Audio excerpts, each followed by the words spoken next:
Oh no, and now I'm there by myself. My Oh, gosh, I'm after here. all of this. Oh,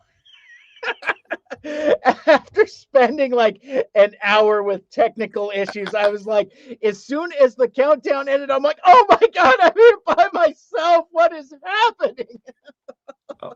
So we figured out the hard way that if I switch to Twitter to retweet the stream, I Yeah. disappear from the feed.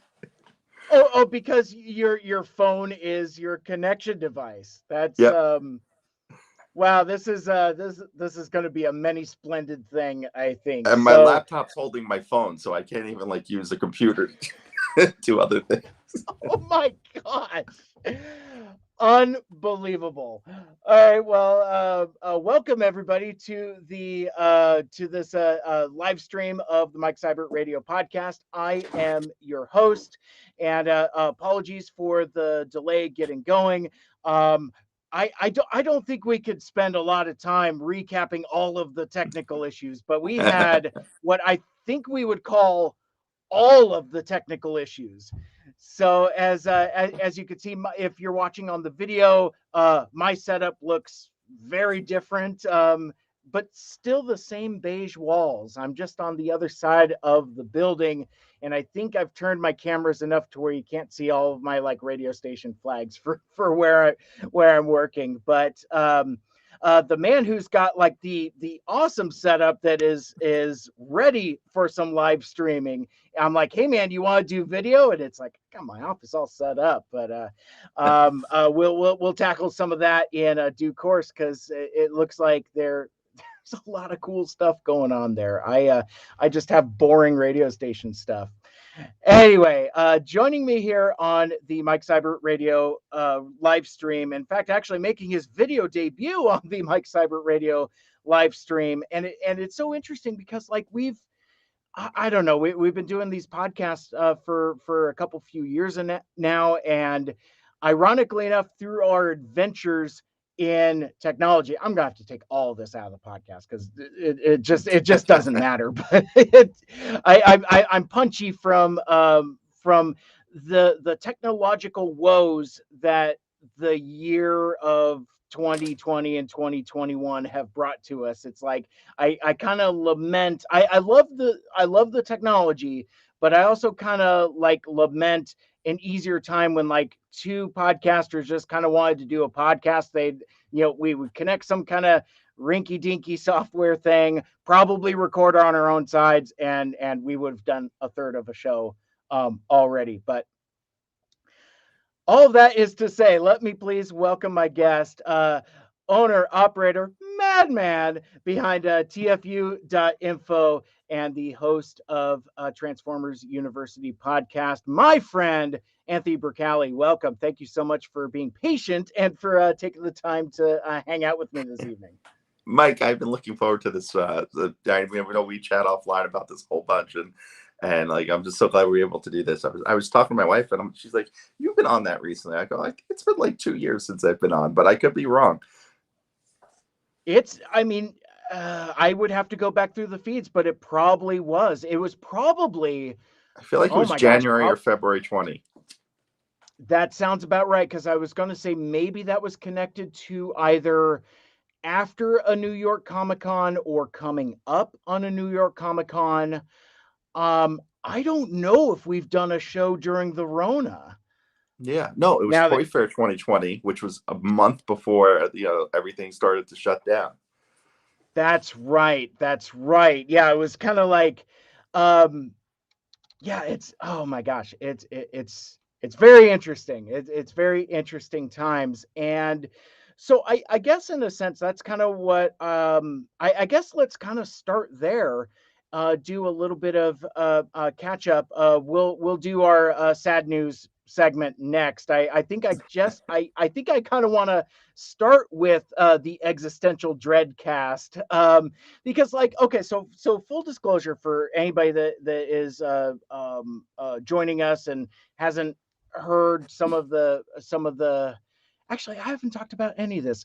I apologize to everybody. I'm still like all keyed up and amped up and trying to kind of find my footing here. But so So me and Ant are Twitter buddies and podcast buddies and Transformers fandom buddies, and we correspond very often on Twitter. And for the last several months, I mean, I stopped at October when trying to find topics that we pitched each other over the last several months of podcasts we keep needing to do, because I feel like pre-COVID we wouldn't get together often, but occasionally enough, at least like, once or twice a year, usually around like a toy fair or a New York Comic Con or some kind of occasion um, like that. But finally, it's an occasion where it's like,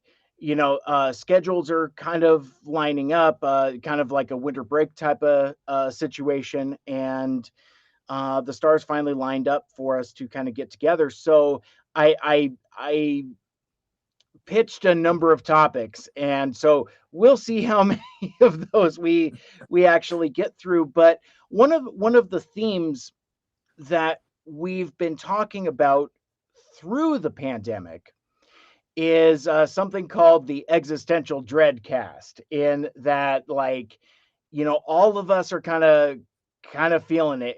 It's been a rough couple years, and there are various things we've seen in Transformers fandom, and just in the podcasting space, the content creation space, that kind of gets us down from time to time. Whether it's like getting fixated on numbers, downloads, views, why this channel pops and this one doesn't. It's just like a lot of like existential dread that's kind of been amplified through the kaleidoscope and backdrop of the pandemic. So I guess where I wanted to start with kind of this conversation is just kind of do a gut check in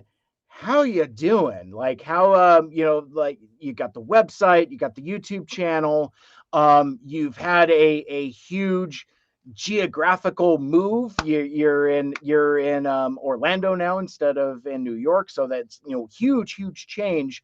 So a lot has gone on since we've done a podcast together. I'm going to shut up for a second. Just say how's all of your stuff doing? You know, I don't know.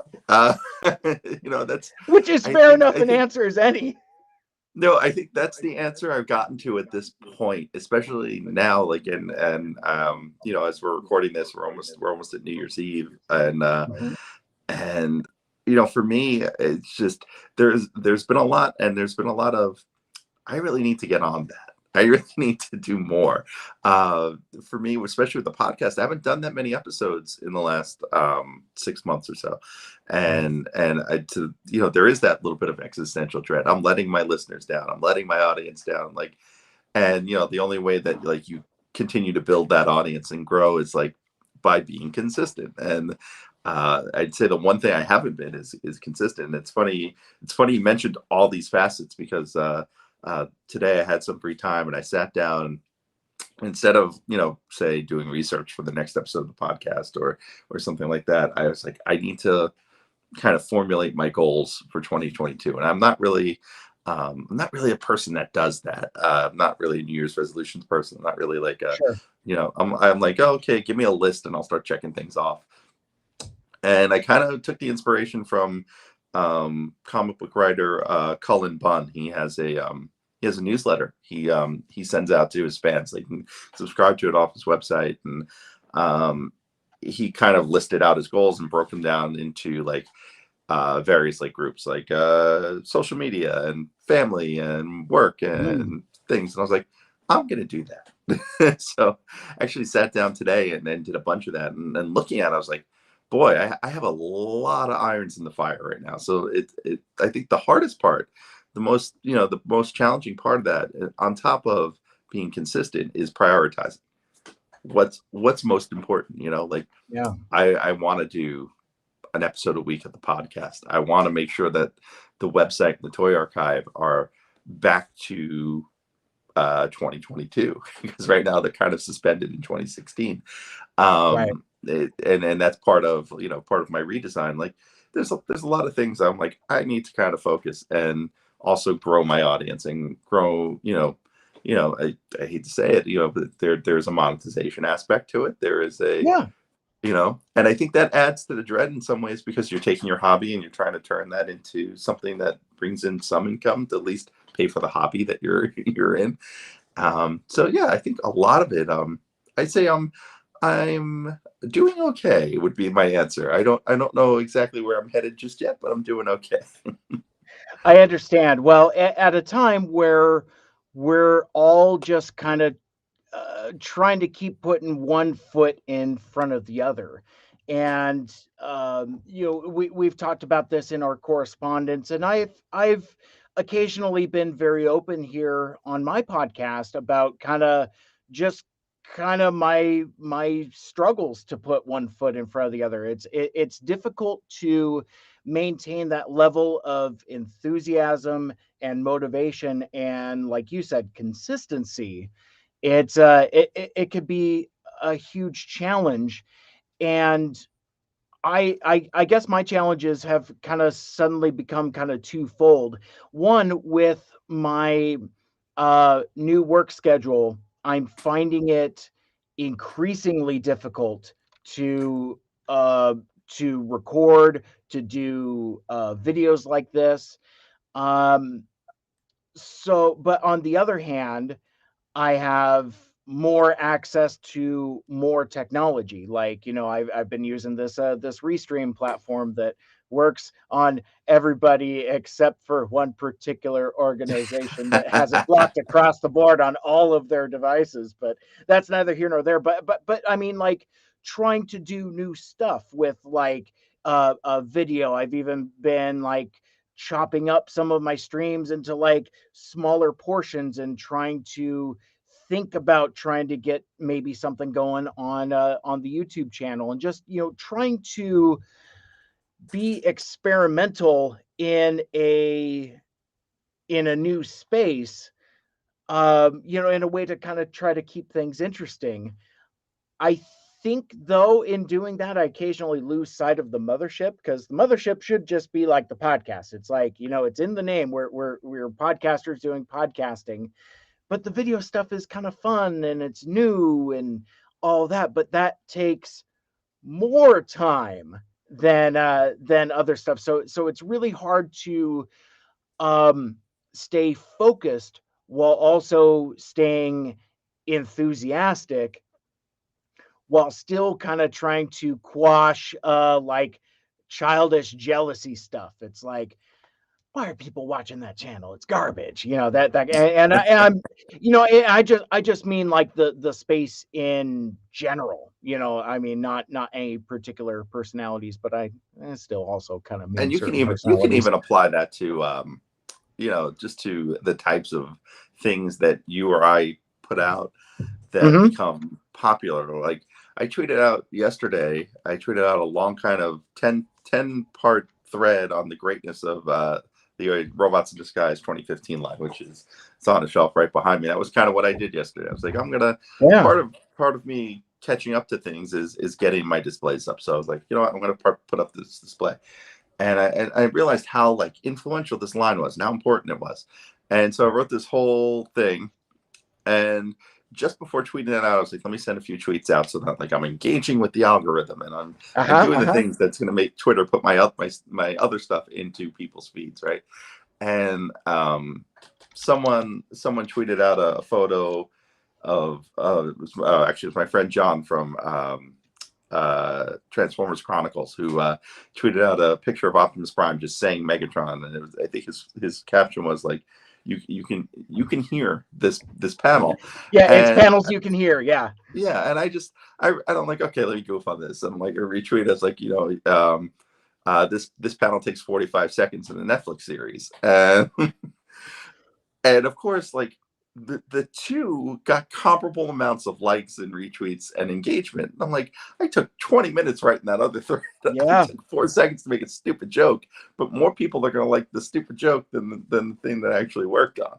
So like, there's sometimes you just want to bang your head against the wall in terms of like what people are interested in from you, right?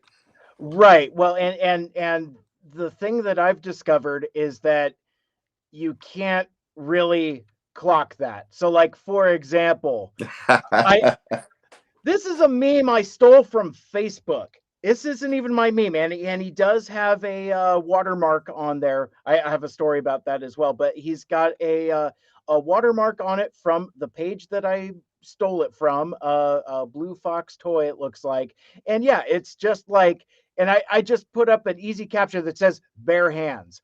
Um, I don't generally put out tweets that get like 277 likes. You know, that's kind of unusual for me, but it reminds me of a lesson that I've learned at my radio station gig. It's like you were saying, you could dump your heart and soul into like writing an article and incorporating like video clips into it, and do like this whole thing. But the thing that's going to catch fire is a dumb meme. It's always dumb memes, always.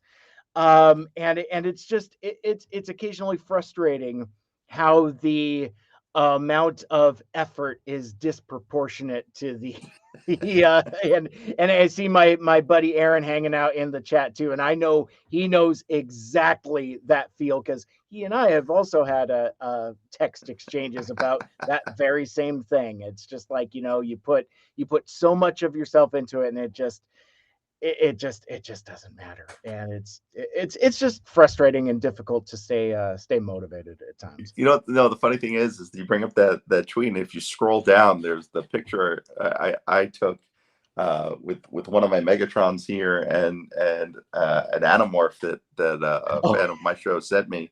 yeah, let me Um, bring that back up. and uh, the funny thing is I put up good. It took me a good 15 minutes to get those hands to stay on long enough for me to take the photo. and uh, and this still got less engagement than me making a quick joke about the Netflix series. yeah, and again, it just the more the work, the less the engagement. Yes, Aaron is 100% correct. That's really what it is. It's like you just throw something up. It's art. So I don't know, but I an interesting postscript to the story, this whole social media thing. So I mentioned, like, I stole this from this dude's Facebook, but this is Prime is obviously a screen grab from the movie, but this Megatron is let me see. Oh man, I'm gonna have to scroll here for a sec to actually find it. The dude whose art this was snagged from actually saw it and said, "Hey, wait a sec, that's my Megatron art," um, and I'm now a meme. So let me see if I can find that here. I'm burning up way too much legislation. Trying to figure this out, but it really kind of cracked me up. Oh, here we go. Oh, he changed his profile picture. That's why. So it's this artist named Simon Williams.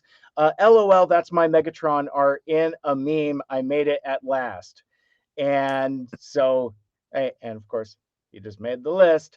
And I forget where I was going with that, but oh, I had posted something to the effect. Oh, hey, it's us. It's you got any more of them Boba Fett episodes? No. I'm not gonna be able to find it. Yeah, so much Boba Fett Oh, well, legislation. there's Oh, mine. hey, 139 licks. Hey, that ain't nothing. That ain't nothing.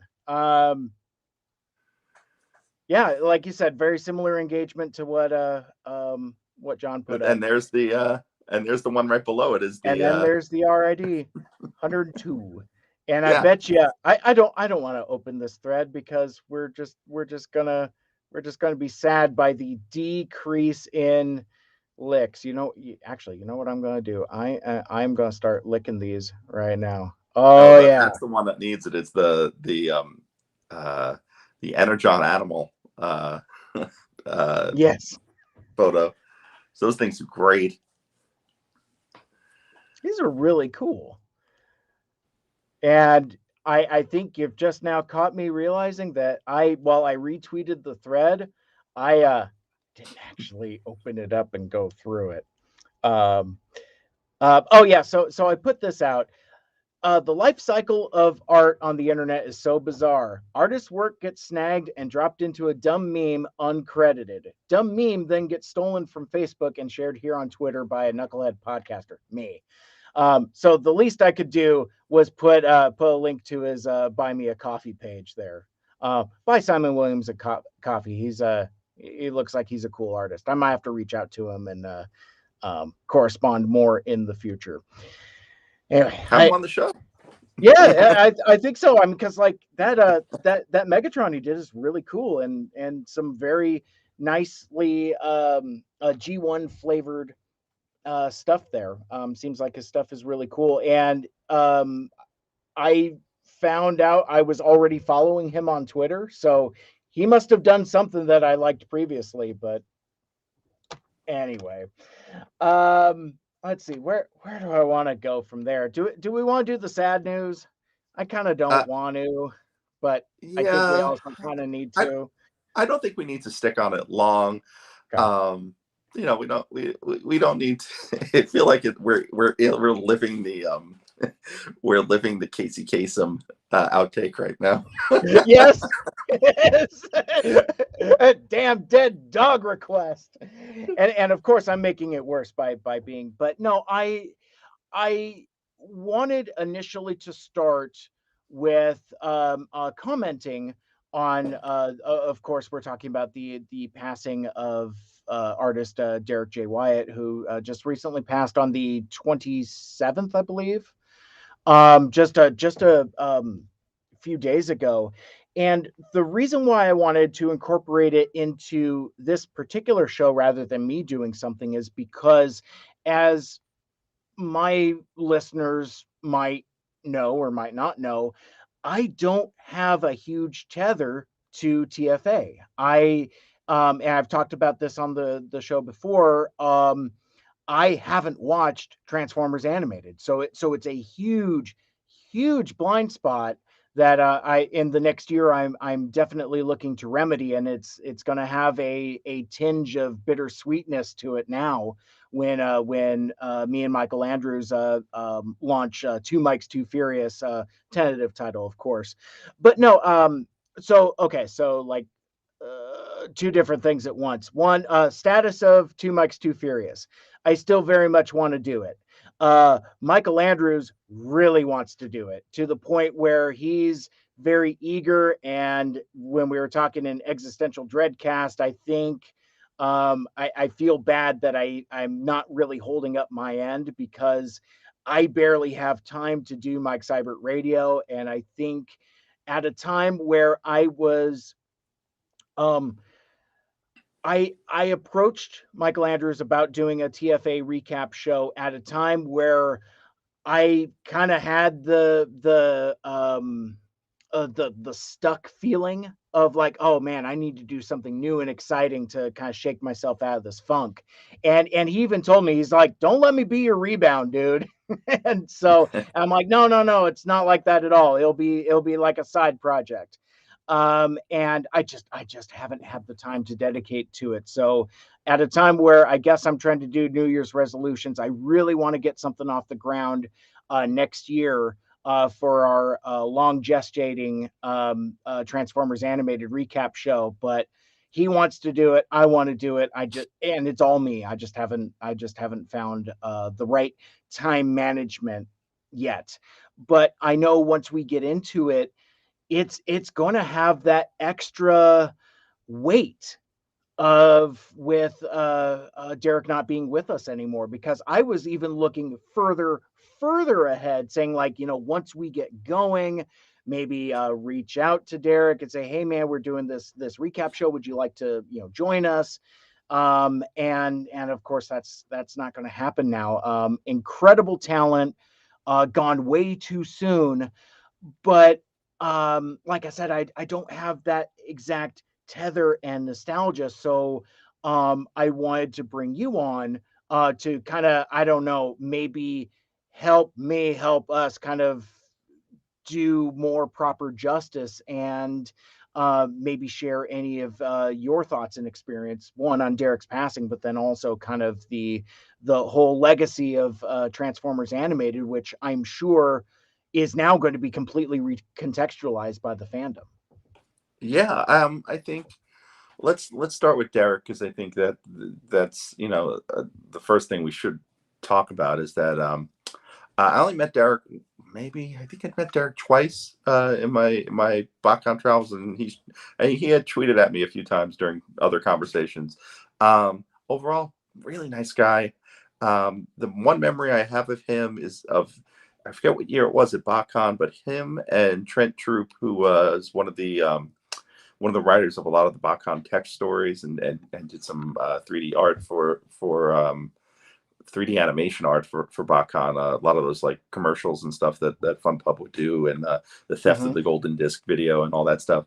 And I know Trent from way back, but I didn't know Derek. But the two of them were kind of holding court in the lobby, and kind of like just there was maybe there's about 8 or 10 of us just hanging out with them, and they were just sharing like all the things, all the ideas that they like threw out that got rejected. And I can't remember any of them in particular, but I just remember being like just like a kind of super cool kind of like campfire feeling of just like, okay, here's some stories, Yeah, and this is what we were planning on doing.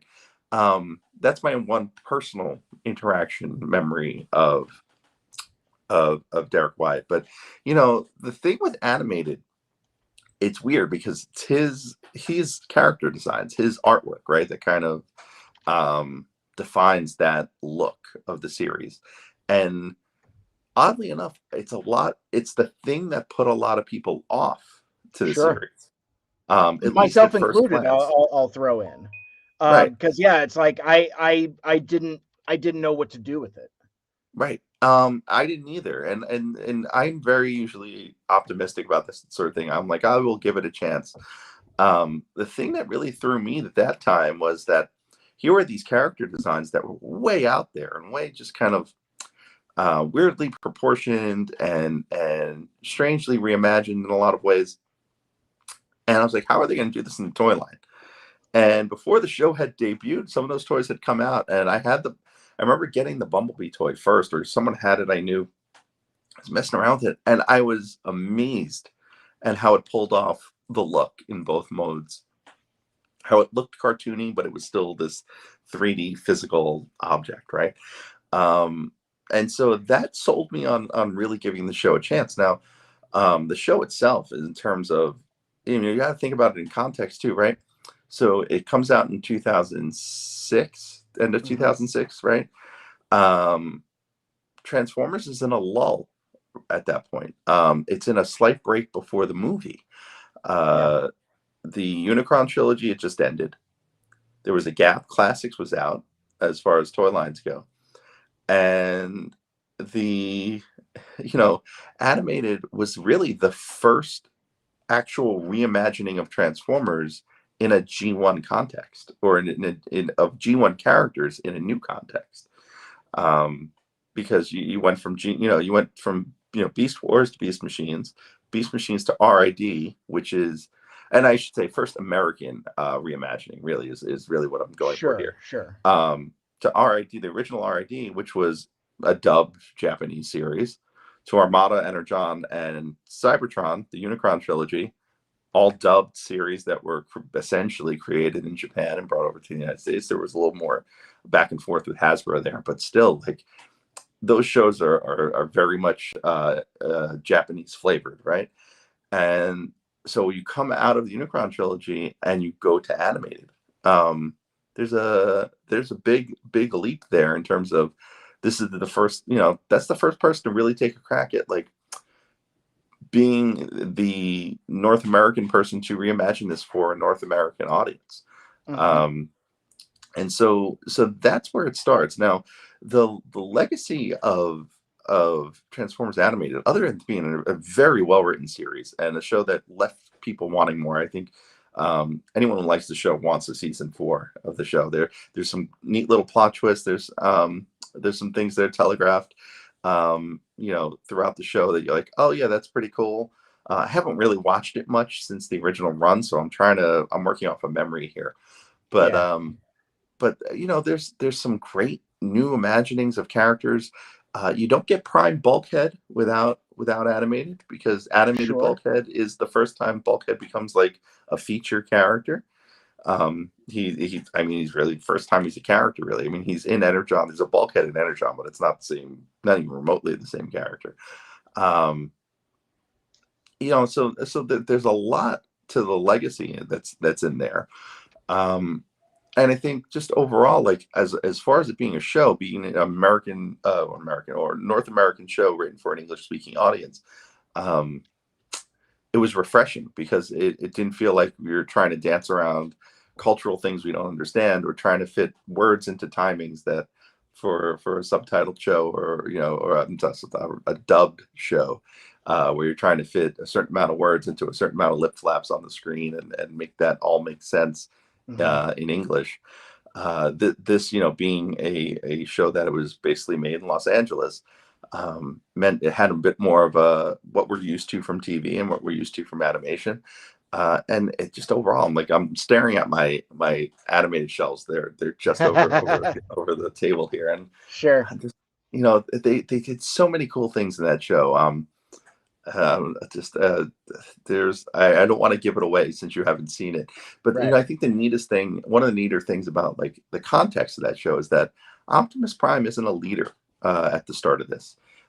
They are just space bridge repairmen, and and they get stranded on Earth, and they kind of have to explain, like they kind of have to learn how to be a team, and there's Mhm. a lot of neat little storytelling things there that are just really well done.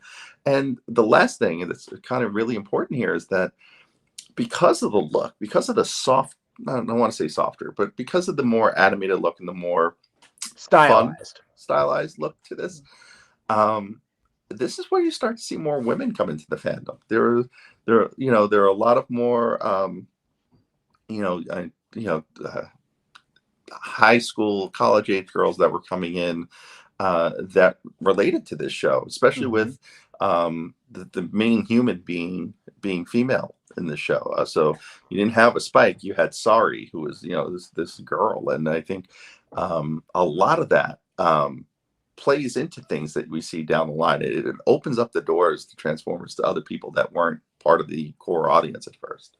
Mhm. Very cool. So, what do you think of the notion now that Derek Wyatt has passed away? Do you think um, that more folks will go back and give TFA a look? Will it kind of, because it's for somebody that's like kind of further on the outside making their way in, folks in the fandom, they're like, you haven't seen TFA, what's wrong with you? Stop what you're doing and go do that right now. In fact, I think you've told me that a number of times as well. Probably. Um, so yeah, so it's like for the fandom, it's already kind of been reclaimed in terms of like a canon type thing, but I just I don't know. I'm just wondering if folks that were perhaps turned off by the stylization initially, if they'll go back to it now. I would hope so. I think people float back and forth. The people who are going to go watch it are going to go watch. I don't think there's like it's not a lot of. I think you're in that middle ground. I don't think there's a lot of folks in that middle ground that Mm, have you know haven't watched it, maybe have an intent to watch it, but or don't know if they should. Like either with shows like this that are very stylized, you have people who are open to it, and people are like, nope, that's not my thing. I'm out, and got they it. they just don't even want. Like it looks weird, but like Hmm. that's kind of like where they fall, and to them it's their loss, right? So I would say, yeah, maybe it'll have a bigger impact. It might just be a wash. I think next year is going to play a big part in it, in that we don't have a lot of Transformers media next year. So Yeah. people are going to need things to watch. So Derek's passing could just be an impetus for people to fill that gap with animated. So yeah, I might see a little bit of a boost in the fandom.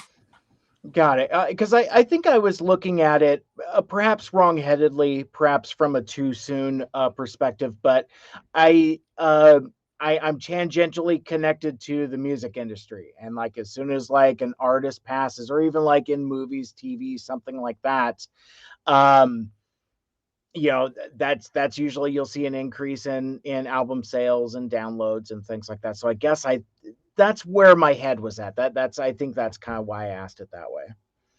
I just don't know if I think for us who are in the fandom pretty deeply, like, yeah, that's a reason, but I don't know if that's a broader reason for a lot of other people to jump on board. Yeah, fair enough. Fair enough. In fact, actually, I was kind of hard pressed to find mainstream media outlets that had reported on Derek's passing. So I mean all of your regular uh, fan sites and things like that, but like I didn't see anything in Variety or Hollywood Reporter or anything like that. But Yeah, which is odd because he had such an impact on a bunch of other shows and a bunch of other character designs. yeah, maybe I just need to look harder. But yeah, 2022, the year of Tubi TV for sure. And you get on that So Beast Wars watch too while you're at it. yeah, no kidding. I have so much Transformers that I have not watched. I need to turn in my card, I guess. I've just been enjoying the 35th anniversary of my thing, so it's been a good year. It's been a good year for me.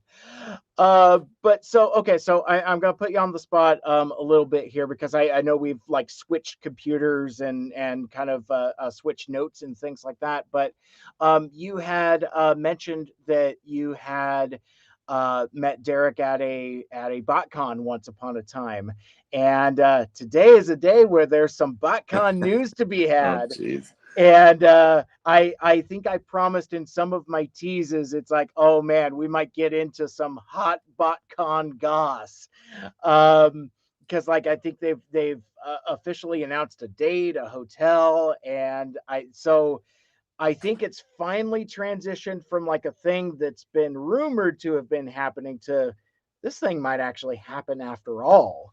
So I guess as an opening salvo, what's your perspective on I guess the news of the day that BotCon is apparently going to happen after all?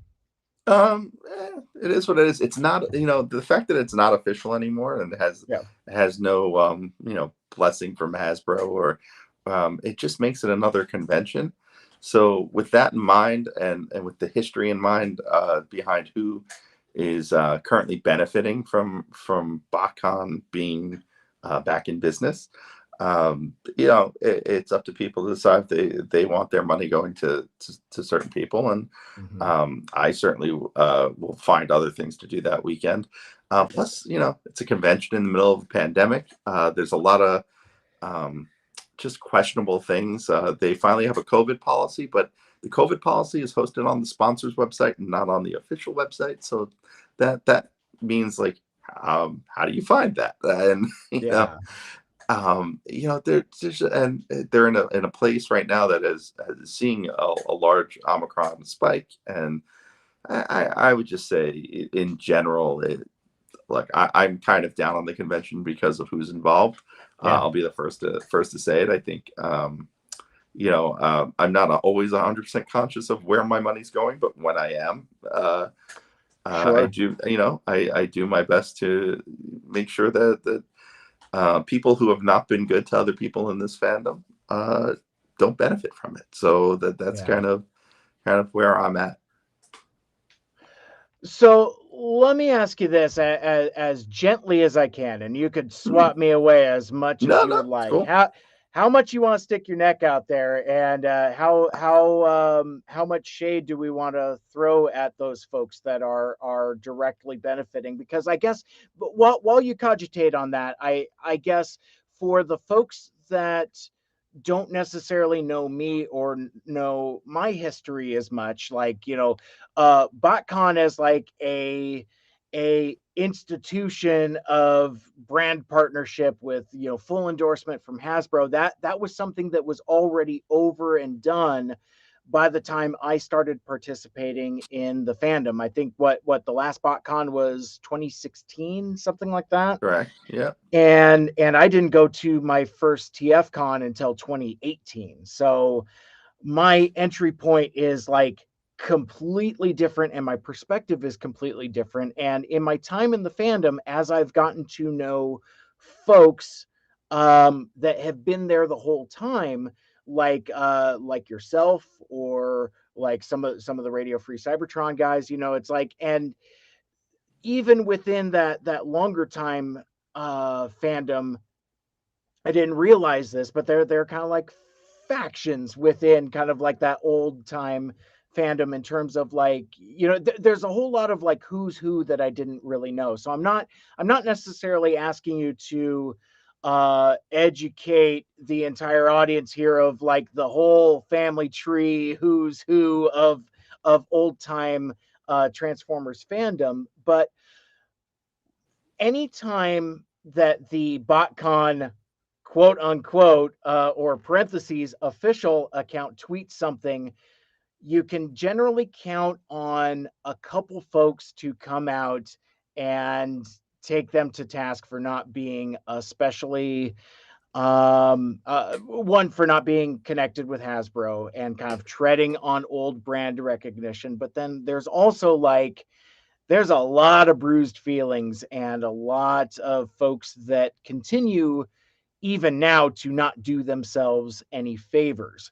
So I guess in a sense, I'm still trying to be as open-ended as possible, but like, I don't know. I guess for somebody that has no tether to fandom, what's the old guard's problem with new BotCon? I guess Okay. to ask a Um, question that's actually answerable. Okay, no, I think I can answer that. And it's funny to think of myself as the old guard. I don't. I guess I predate a lot of folks, and I've been around in this for a long time. So let's rewind and do a little history lesson here, right? All right. So BotCon starts in '94. I was not there. My first one was '99. So uh, for what BotCon was from '94, '95, '96, and '97. Um, it was a convention that was owned by the Hartmans. They owned the name. Someone would essentially volunteer or pay in. I don't know how that worked, but there was a different organizer every year. So someone from the fandom was like, I'm going to organize this convention and we're going to do this here. And so it changed. It didn't, the Hartmans were still involved. I think they put on the first one. Um, but the Hartmans are the first one, and then '96 was 95 was a fan by the name of Raksha, who who put on the convention. And '97 was this guy. '96 was this guy named Greg Barger, who from all accounts was did a terrible job with the convention. Um, and then in '97, Glenn Hallett joined up as the kind of the organizer, and eventually the Hartmans and Hallett they became what was known as 3H. So and then they would run the convention from there on out for a while, up until 2002 was the last one they did together. What you feel about TFCon and what I hear about TFCon, that's kind of what the old guard feels about those old 3H conventions. They were fun. They were simple in terms of they had guests and they had panels and they had a couple of exclusives. I think the most exclusives they ever did were 4. No, Okay. under those they might have done 3. It was usually 2. So like it was never terribly expensive to get in. It was never terribly expensive to take part or to pick up the exclusives, and they were all officially sanctioned by Hasbro. There, there's all the official moniker that goes with that as well.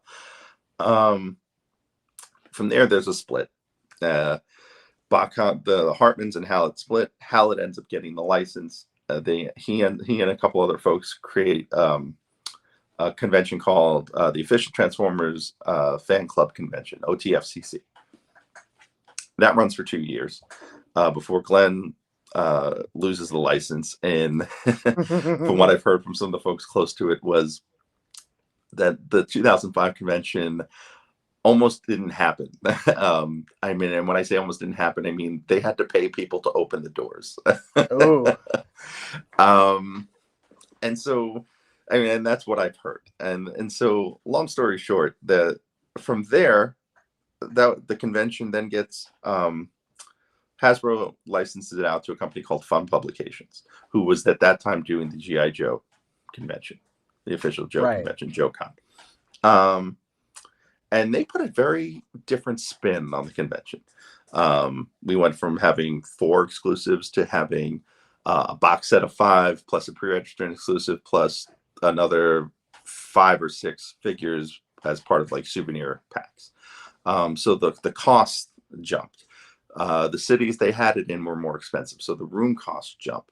So everything that was affordable and fan friendly, especially for folks who were then at that point in their 20s, became a lot harder. And it became a lot harder as a way to kind of be around the people that you were becoming friends with all over the country, because we were using the internet to kind of be this thing. So that's where the bitterness starts. And then there's Fun Publications' relations with the fans. There was a credit card hack that they blamed people for. They didn't take responsibility for. They actually blamed the people whose credit cards got stolen for not protecting their information better. Just a series of things with that. And at that point, they hired a person to be the PR person. This PR person kind of just continued that. Basically twisting words around and blaming people for things that were essentially Fun Publications' fault. And so what you see from the old guard is the bitterness begins in that we start to see a lot of our friends being boxed out or not included or then treated poorly. And that's not even getting into the racial things that were said by the organizers, or the BotCon official account liking straight up racist tweets because supposedly somebody's kid was playing with their phone and tapped a like button, which was proven to be pretty much false. So it's the thing is that's where the bitterness is. And those people, one of those people in particular that I've kind of brought up, he is financially gaining from the current iteration of BotCon.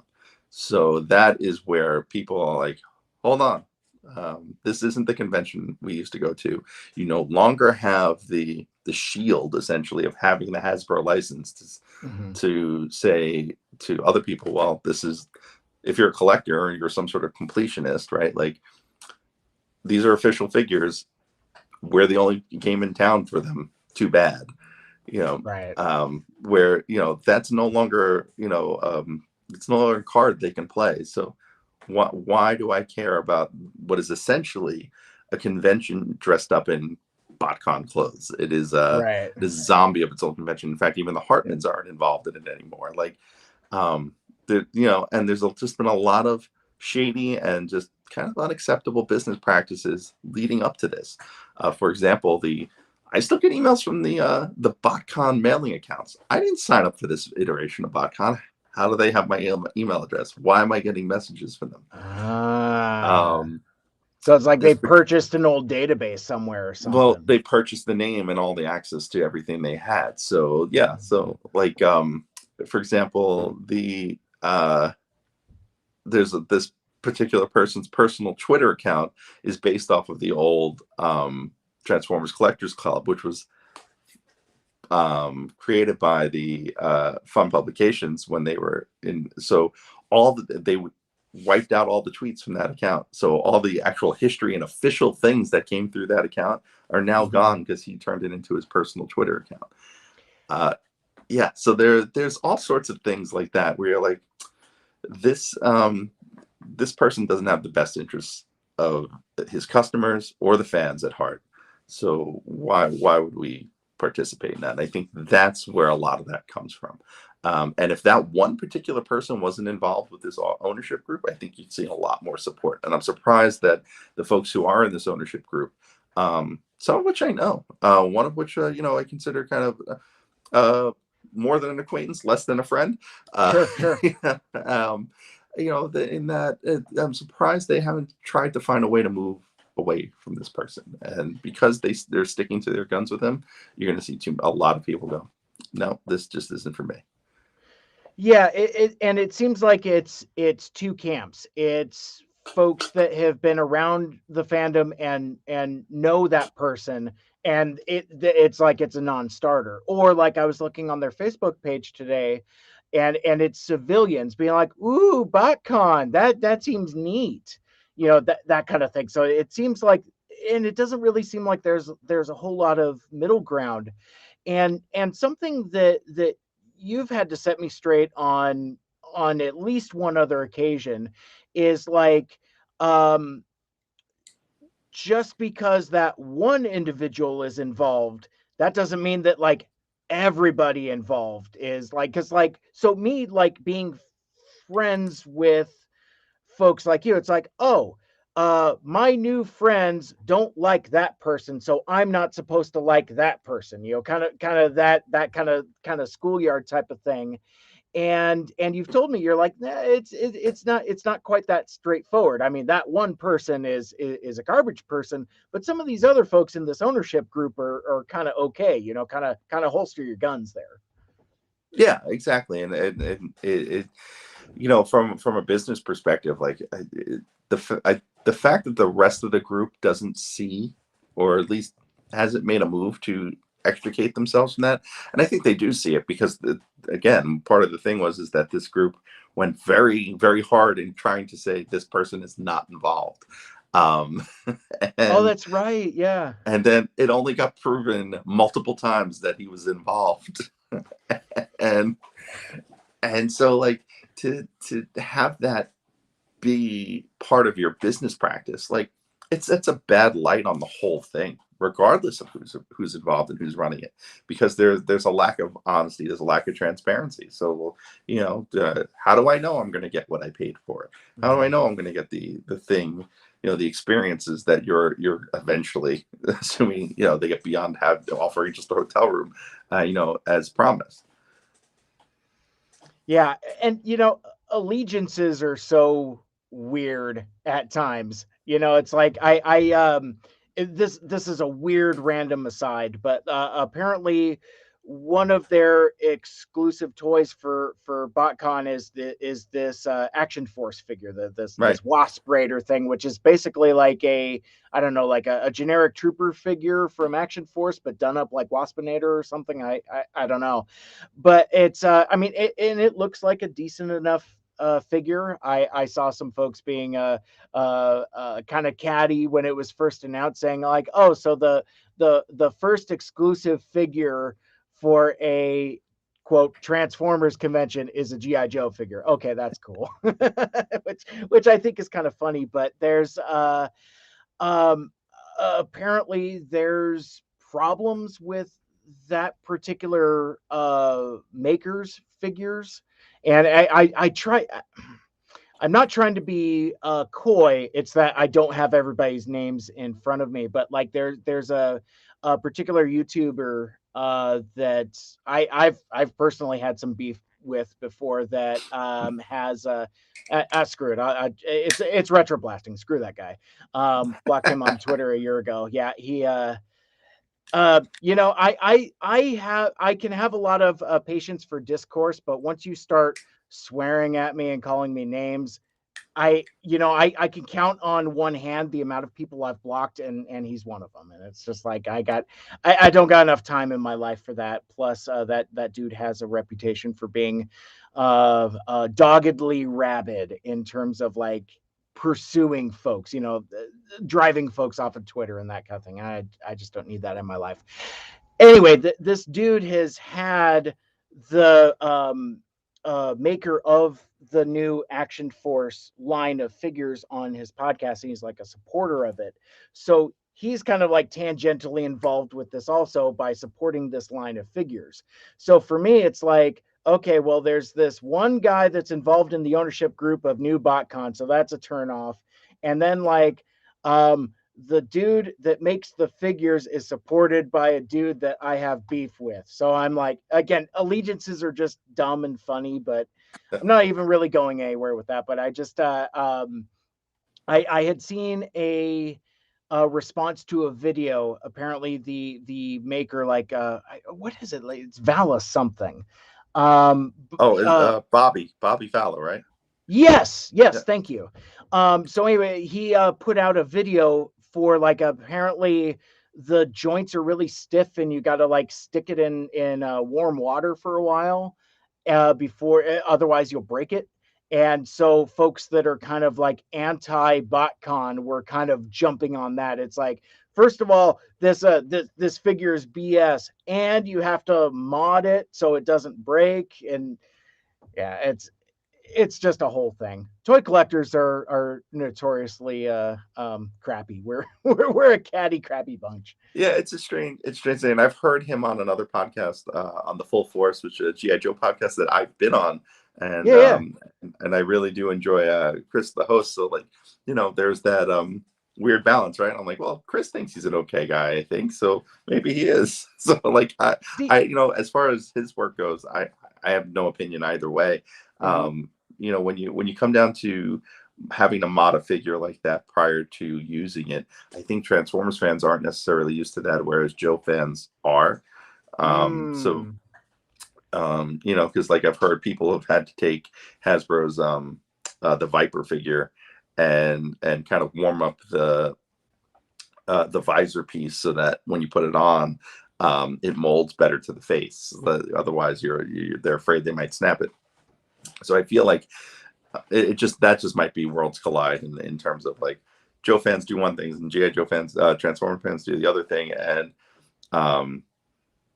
it's not necessarily a knock on BotCon in an odd way, right? Like that Right, right. It that's really probably kind like of the least isn't. problematic thing, that I've heard about it. Yeah. It's, I mean, again, it's just so bizarre. Like like I said, just like allegiances and things like that. But so before we move on, any other particularly spicy botcon thoughts you wanted to share? Uh, no, not really. I mean, I know where I'm going to be that weekend, and it's going to be on Twitter watching the thing just unfold. Uh, Yeah, but no.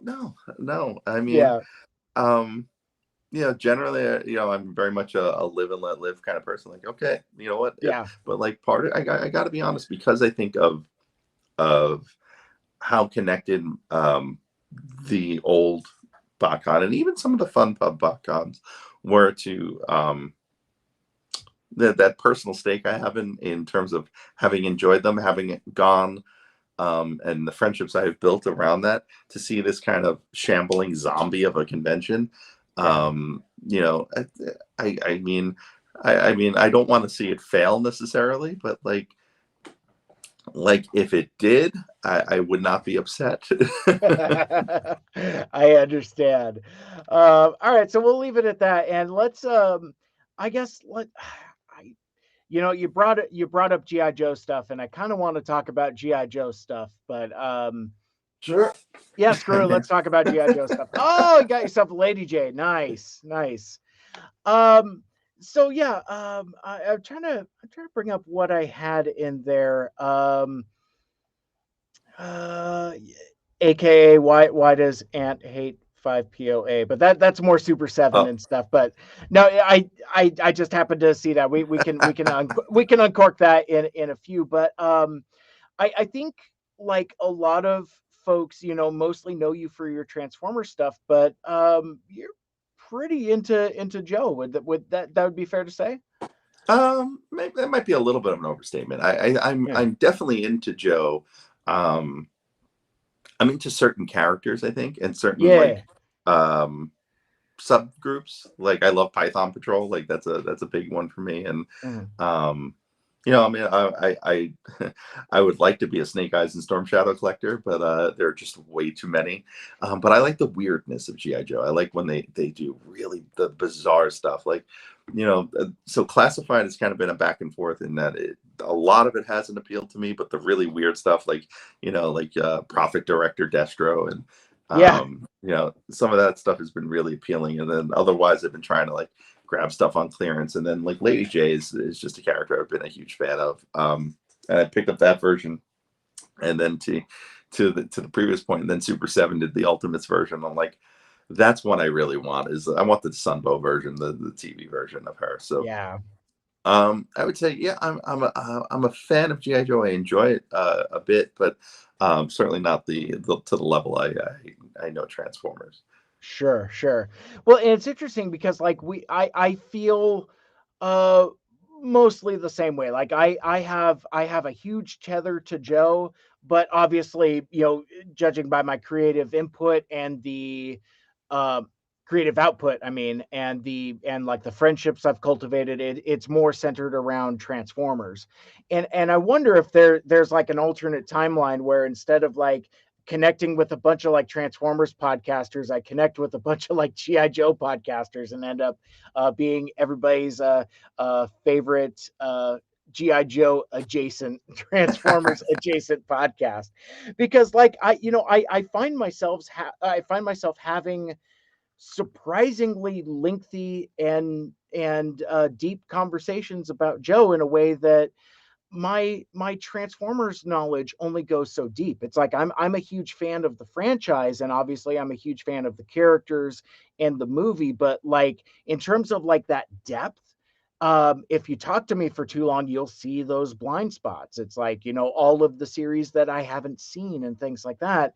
Whereas I've probably missed about as much Joe as I have Transformers. Like there was times like, I mean, I would say like during my 20s, I kind of concentrated on being an adult and doing adulting things. Like I would still collect like Star Wars figures and certainly like Boba Fett stuff and things like that. But like in terms of like watching TV and really being part of like fandoms. Oh, and I would read comic books as well. So I'd read the comics and collect some toys, but like in terms of like larger, bigger fandom, that's all like weirdly relatively new for me. So I'm still kind of like finding my footing. It's still kind of rewarding and weird at the same time. Yeah, and I think that's also still relatively new. Um, Mm. Joe fandom was relatively small back when Transformers fandom was kind of gelling online. And it still stayed relatively small related to in terms of like Joe fans who are like just hardcore Joe fans versus Transformer fans who are hardcore Transformers fans. I think the two are, they're also inextricably linked from each other when you get down to like the story of, you know, Takara making Microman based on GI Joe, and then Yeah. Microman becoming essentially half of the 1984 line, right? So like the two, and then comic book tie-ins and crossovers and cartoons, like you have enough there where like they're kind of still sort of the same thing in a lot of ways, right? Mm-hmm. So I think your feeling on like Joe fandom, I think that's kind of a newer thing. It's something I saw in the last say 5 years really Mm-hmm. start to pick up. Oh. Having going to like local toy shows and watching people buy GI Joes, and I was like, wow, these GI Joes are getting pricey. Wow, there's a lot of people like competing for GI, like asking about GI Joes as I'm walking around these tables. Like that wasn't a thing before. you know like I used I to, I used to joke that my heart tells me I'm a Transformers collector, but my wallet wants me to be a GI Joe collector.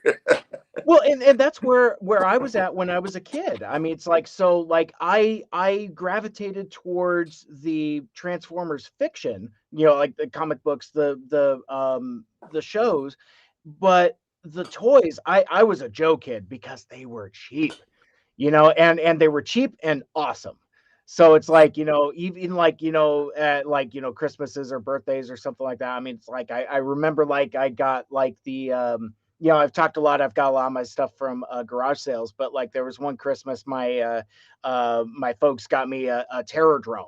And that was just like the coolest thing ever because not only was it like this terrific play set, but it became storage for all my stuff too. I would just like throw all my loose Joes in there and just so I mean I have so many like, you know, you've talked about in your podcast so many times about like play patterns and toyetic moments and playable moments and things like that. So like for me, a lot of that was way more with GI Joe than it was with Transformers, because even like, you know, I mean, again, Transformers were a little more expensive, and you couldn't really do a whole lot with them, you know, in terms of like posability and play value and things like that. But whereas I mean Joe's, I mean that's I mean they're pretty terrific toys and action figures. I have a tremendous affection for them. You know, it's funny. I never owned a Joe figure until no, I mean, till I was a teen. Excuse me, until I was a teenager. Oh Um, wow. yeah, I was always like I was a GoBots and a Transformers kid primarily, and then I had a friend, one of my closest friends growing up, at that age, at that younger age, who lived around the corner from me. He was a big GI Joe Hmm. kid, and like I remember going over his house and like I didn't recognize half the characters because I was like they don't look like the show. Like Yeah. it was always weird. Like not I'm like I was like, oh wait, which one's Flint? Oh yeah, he's the one with the beret. Like, and he had the flag, which I was like, that's pretty cool. Like that was the only Whoa. time I ever saw like a flag. Took up his whole like they had it. He had it in the basement, and it was like mostly in the laundry room. It was like his, That's like that's where his crazy. parents relegated it to be was it Yeah. was in the basement in the laundry room.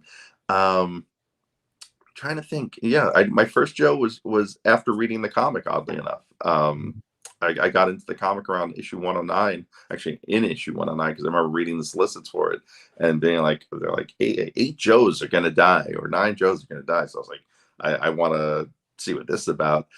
And I think between that issue of the comic and how gritty and real and like some the way that was presented as far as the comic goes, and I always thought like Marvel in terms of Transformers and GI Joe, like actually killing off characters was such like a weird like twist on the story that you didn't get from the Yeah. cartoon, right?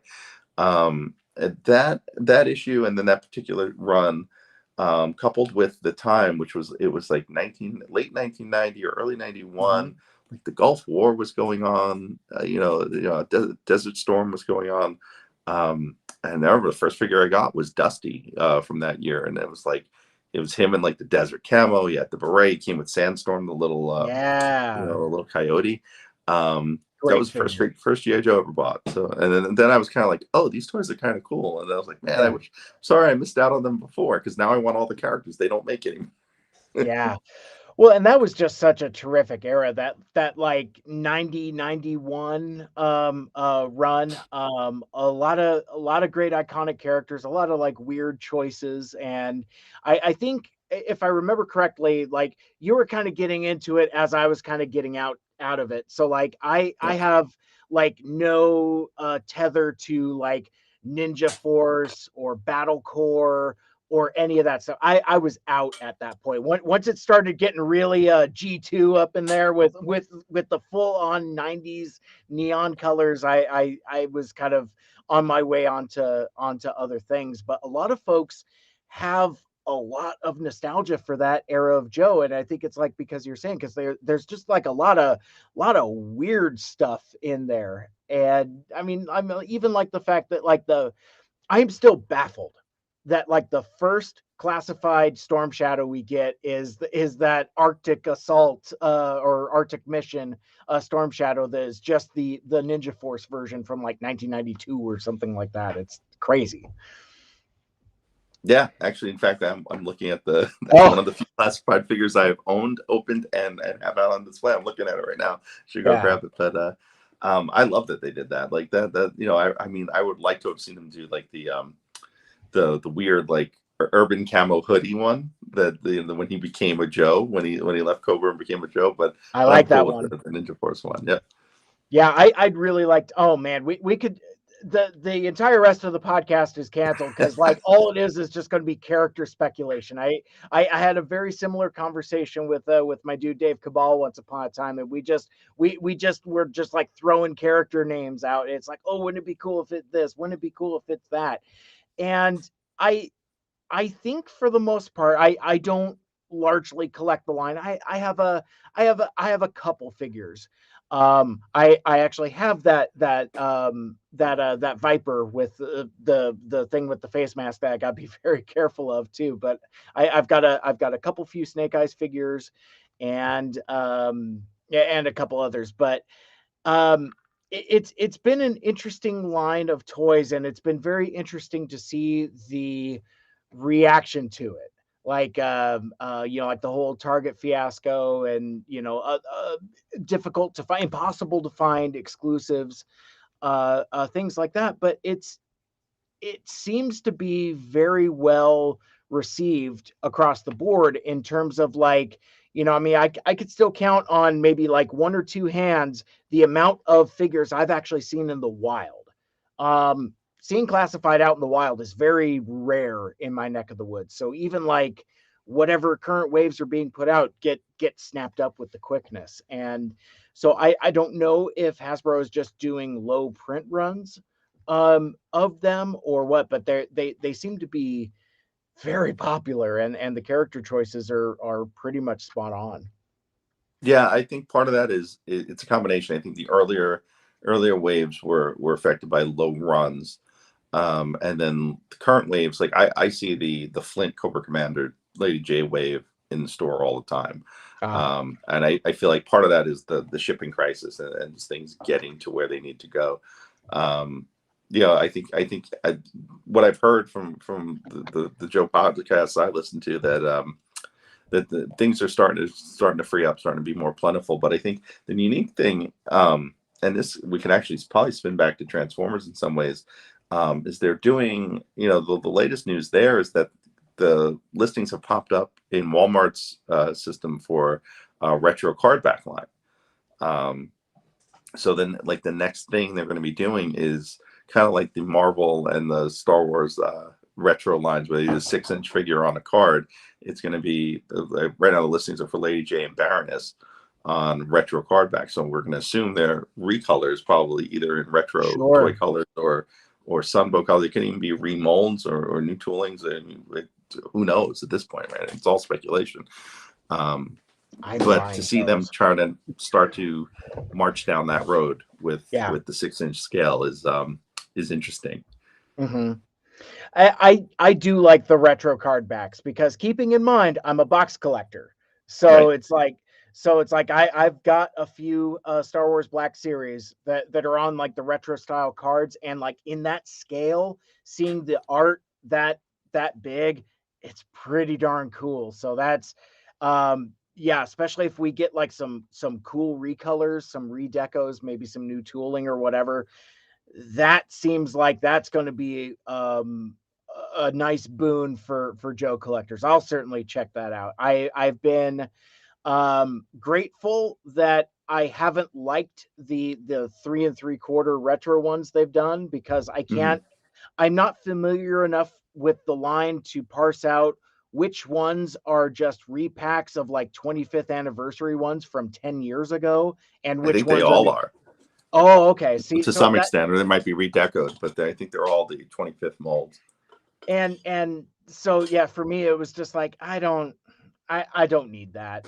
And the blisters just look funny, where there's just like so much negative space in those Hmm. blister cards. I don't want to litigate that here. It was just something that was on my mind. But but then since we are talking Joe, I know you tried to take it back to Transformers, but I'm gonna mess that up, because like something that has kind of been baffling me is this whole proliferation of Super 7 stuff.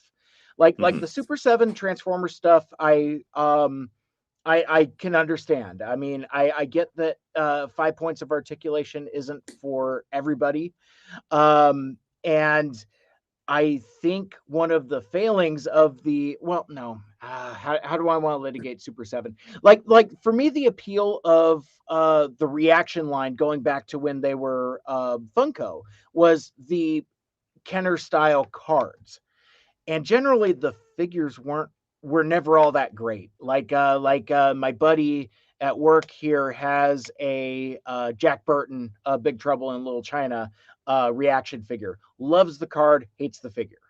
And it's interesting, like as they've transition to Super 7 away from Funko, like the figures have gotten better, and the Transformers figures are shockingly not bad for what they are. Like I bought the whole wave of Transformers the movie one because it's got the call out. They got my number, but they are really cool looking figures. Like I really enjoy how that hot rod looks. I mean, they got the colors right. It's like the right shade of magenta.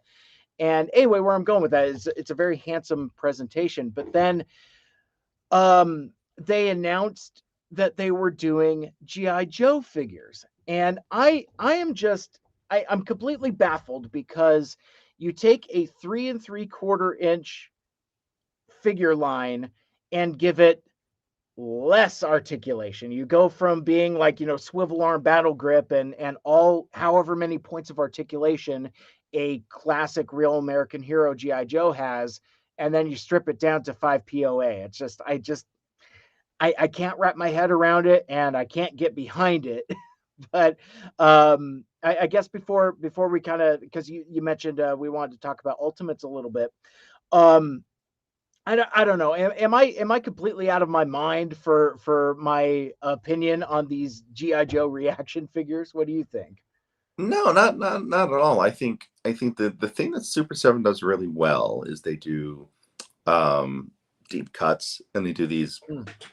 kind of weird callbacks to Sunbow or to the comics. That's where they win. That's I mean, if I was trying to sell that to fans, that's the route I go, right? So that, yes, we're doing 5 POA because that's what we do, right? Hmm. But here are 5 POA figures that will fit in to some extent with your 3 3/4 inch classic figures, but it's that character you never got, or it's the assortment of grunts they're doing that would fit in Yeah, with those folks. yeah, good My point. issue with 5 POA, as far as what Super 7 does, and I understand it, they have to pay for these licenses, but like even on their own stuff, they charge the same price for everything. And $18 for a 5 POA figure when I can pay 20 for a deluxe transformer, it doesn't fit. And they do the Yeah, card art. The card art's beautiful. The figures look really good. But it's that there's a lot of quality there, but is there $18 worth of quality there? If they were right. $10, I'd probably be into it. I mean, I'd certainly be into it if they were in single digits, like the $5 to $8 range. Oh, Um, yeah. but I think that's the other issue, especially when you think about, like, old GI Joes. I mean, okay, in 1980, $4 were three or $4 each. Fine, you extrapolate that out to now, even if that's like $12, it's still far less than the 18, that they're charging. And I think that's my bigger issue with Super 7, because they have a lot of licenses. They have a lot of really cool stuff. I own a couple. I Mhm. have a King Diamond figure that I haven't figured out if I'm taking off the card or not, because Yeah. it's so bizarre that there's a King Diamond action figure. Um, so like I get the appeal of having them carded. I just don't.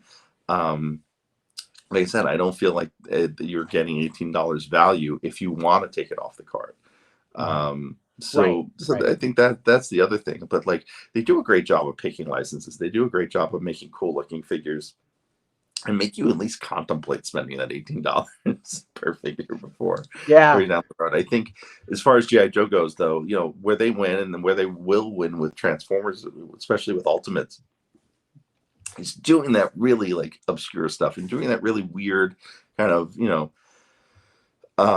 up all kinds of accessories and just weird things that you never in a million years thought there'd be a toy of. And I think that's Mhm. that's where they'll win big with that's where they're doing good with the Ultimates line, especially because they're finding ways to work that sort of stuff in.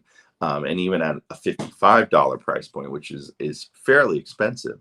Right. um yeah, I feel easier spending $55 on a Lady J that'll be an inch taller than this one, but Right. have the Sunbow look and her Sunbow accessories, versus paying $18 for a figure that really should cost 8. Mhm. Yeah, absolutely. And it's interesting with the Ultimate line, like you were saying, deep cuts. Hmm. And accessories. You know, it's like what with the things I kind of jab at my friends that bought the MP44 version 3 Masterpiece Optimus Prime. I'm like, yeah, but still doesn't come with a basketball. Yeah. Whereas the Ultimates one does. And has like, you know, other goofy accessories like the surfboard and just silly stuff. And you think Masterpiece Transformers accessories are super deep cuts, and yet Super 7 with the Ultimates line is like, you know, hold my beer. It's just like, yeah, we're just gonna give you all kinds of weird stuff. Yeah, and just the sheer number of accessories, like that Optimus comes with, like that. I didn't pre-order that Optimus, but I came really close to doing it. And I was like, do I want to buy another non-transforming Optimus Prime figure? But like, yeah, the basketball, and then the surfboard, and then like the weird little Energon trail that The was yeah, around him in the the rope Dinobots thing episode. from Like, that one episode. yeah. And it's all that, and even the same thing for Megatron. Like it comes with the vial that Megatron throws at Optimus Prime in Return of Optimus Prime Part One's flashback. Like the detail there is really really well done. Yeah.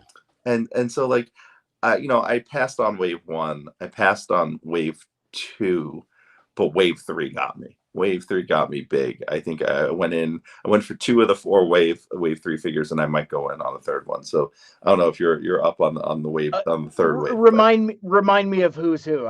Because isn't that the one that has like all the weirdo action masters in it? Or no. So they've been doing Action Masters prior to that. They did Trax with his Action Master partner, and they did Bonsaitron.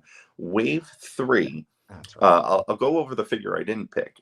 Wave three is Wreck-Gar, who comes with a bunch of weird Junkion related accessories. That's right. Um, I passed over him pretty quickly. Tarn, which would be the first official, first official Tarn, from in a price point that's manageable. I mean, there was a model kit that was $300, but I mean, this is like the first like real Tarn that you're going to get. It's an action figure. That was the first one I went in on full Mm-hmm. force, and then G2 Megatron, which is the one I'm contemplating, because they gave him sorts of weird accessories. They gave him a new face, an alternate face to make him look like the artwork from the comic. Right. So I mean, it's a very Derek Yaniger style looking face, which you would never see on a toy. So that's one I've been waffling on, but I and then stickers and things that and details that like reference the original toy. And then the one I was totally all in on is they did Alligator Con from City of Steel, and I It's mean big it's the and Alligator heavy. Con, which is the best worst episode of G1. I mean, there are some bad episodes that are just bad, but like City of Steel is so bad that it comes back around to being great. Yeah. Um, and so like the Alligator Con comes with one of the robo taxis. It comes with Optimus Prime's arm on top of the Empire State Building. Uh, like the level of ridiculous there Yeah. is just perfect for what I would want from a third party, official third party toy line. Sure. Yeah, that's an interesting designation. I didn't think of it that way, like official third, because I guess it is technically a third party thing Yeah. because it's made by Super 7, but it's licensed by Hasbro. Um, we can litigate third party a different day. Today's not going to be that day. But okay, so um, I'm trying to figure out where we go. I don't want to not do Rocky 4 while I got you, because I don't know when it's going to come back around again. But Okay. there's no easy transition to it. So I'm just I'll do it quick. Super 7 had a Rocky license, and they did the robot as a 5 POA figure. They that's did right. Drago. They did. Yep. There you go. There's a segue. Perfect. That's why you're a award-winning podcaster. But no, I recently did the Rocky forecast where we celebrated the 36th anniversary. But no, the release of the new director's cut, and unfortunately you weren't able to join us. But you as you were listening to the episode, you were like, oh, I have opinions. I was like, oh yes, I know that's why I wanted you on the show. But now that we're here, you because like you had some takes and takeaways that were different than me and the panel kind of had, and so yeah, I thought let's go for it and chat a little Rocky. Let's because that podcast has really got people talking. Good. Yeah, we can absolutely chat Rocky. I always like to say that Rocky Balboa brought down the Iron Curtain. Uh, that fight led to the end of communism in the Soviet Union Yeah. by Rocky telling people one simple message, and that if I could change and you could change, then we all could change. Exactly. It's good stuff. Have you seen that director's cut since?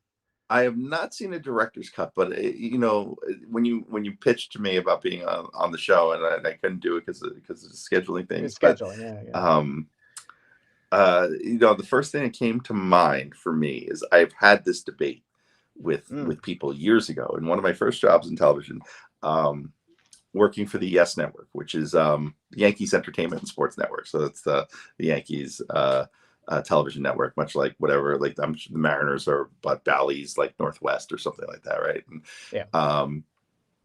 so it was the early days of the Yes Network. We had just launched, give or take. I joined there. They were doing Nets basketball at the time, also because the Steinbrenners had a stake in the Nets, Oh. and so yeah, so our programming was Yankees, Nets, Devils because they were all teams that Steinbrenners had ownership in, and we were doing. I started that Nets season, and I was highlight logger. This is pre like computers actually doing this stuff. Literally sitting watching out of town games with a pad and paper, writing down what time things happened. Um, and we had a debate going in the highlight area. Someone just threw it out. They're like, "What's the better sequel, Rocky 3 or 4?" And so this conversation is one I've had before, because a lot of people feel like Rocky 1 and 2 are essentially one movie, and so Yeah. the sequels really begin with 3 and 4, which is the better sequel. And up until recently, I feel I was in the Rocky 3 camp. And I've come around to Rocky 4 being a more entertaining film. What I used to say is that they're the same movie. They really are, except that 3 has Hulk Hogan in it, which makes it better. Uh, so, Sure.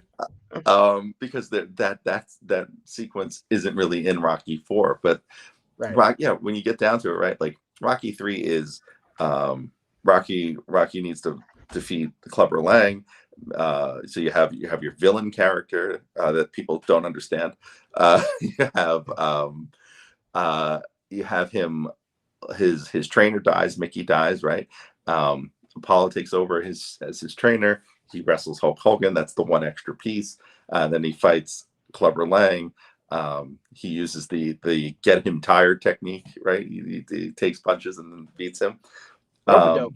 Um, yep. And then we move into Rocky 4, right? Rocky 4, his trainer dies and Apollo fighting Drago. Yeah. And he has to figure out how to defeat him.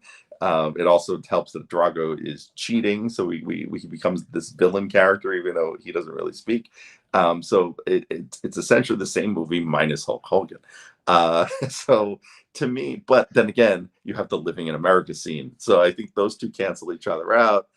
Um, Rocky 4 is just kind of better put together. It's got the better soundtrack. Um, it's a more memorable film. It's quotable, right? I Yeah. must break you, and if he dies, he dies. Like you get those lines in there where you're like you want to quote Rocky 4. I think I say it. I've used the clip on the show of Adrian going, "You can't win." Uh, like those are all like kind of just really like just iconic pieces of that film. Like so, and then the training montage is probably the best one outside of the first film. Yeah. Um, It's yeah, ridiculous, but yeah, but I think that's what ridiculous, makes it iconic. but like the only one more memorable than that is him punching slabs of meat, right? Like so, like Right. you and climbing the steps, right? So like that one is just. I think time is kind of upheld Rocky 4 versus Rocky 3.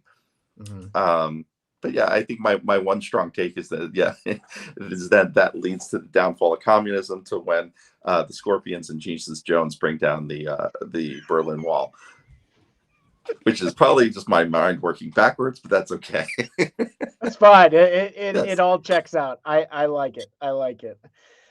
Yeah, it was just weird because like during that conversation, we kind of like litigated some of like the connective tissue between like Rocky and Transformers, and how bizarre it is that Transformers fans also kind of end up being Rocky fans, and it's just very odd.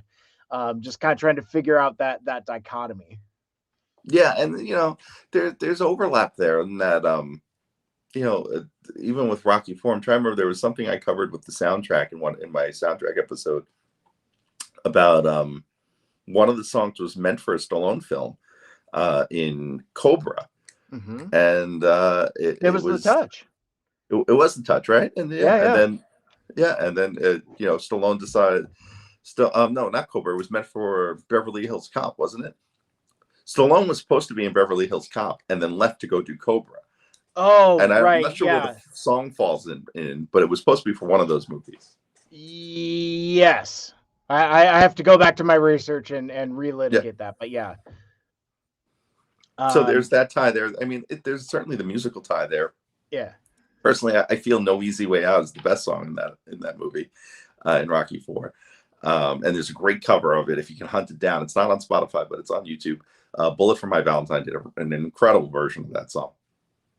I would say, yeah. There's one other Transformers tie that we left out, in that Frank Stallone became a voice on Robots in Disguise 2015 Oh, I as didn't know Thunderhoof. that. Yeah, As who did he play?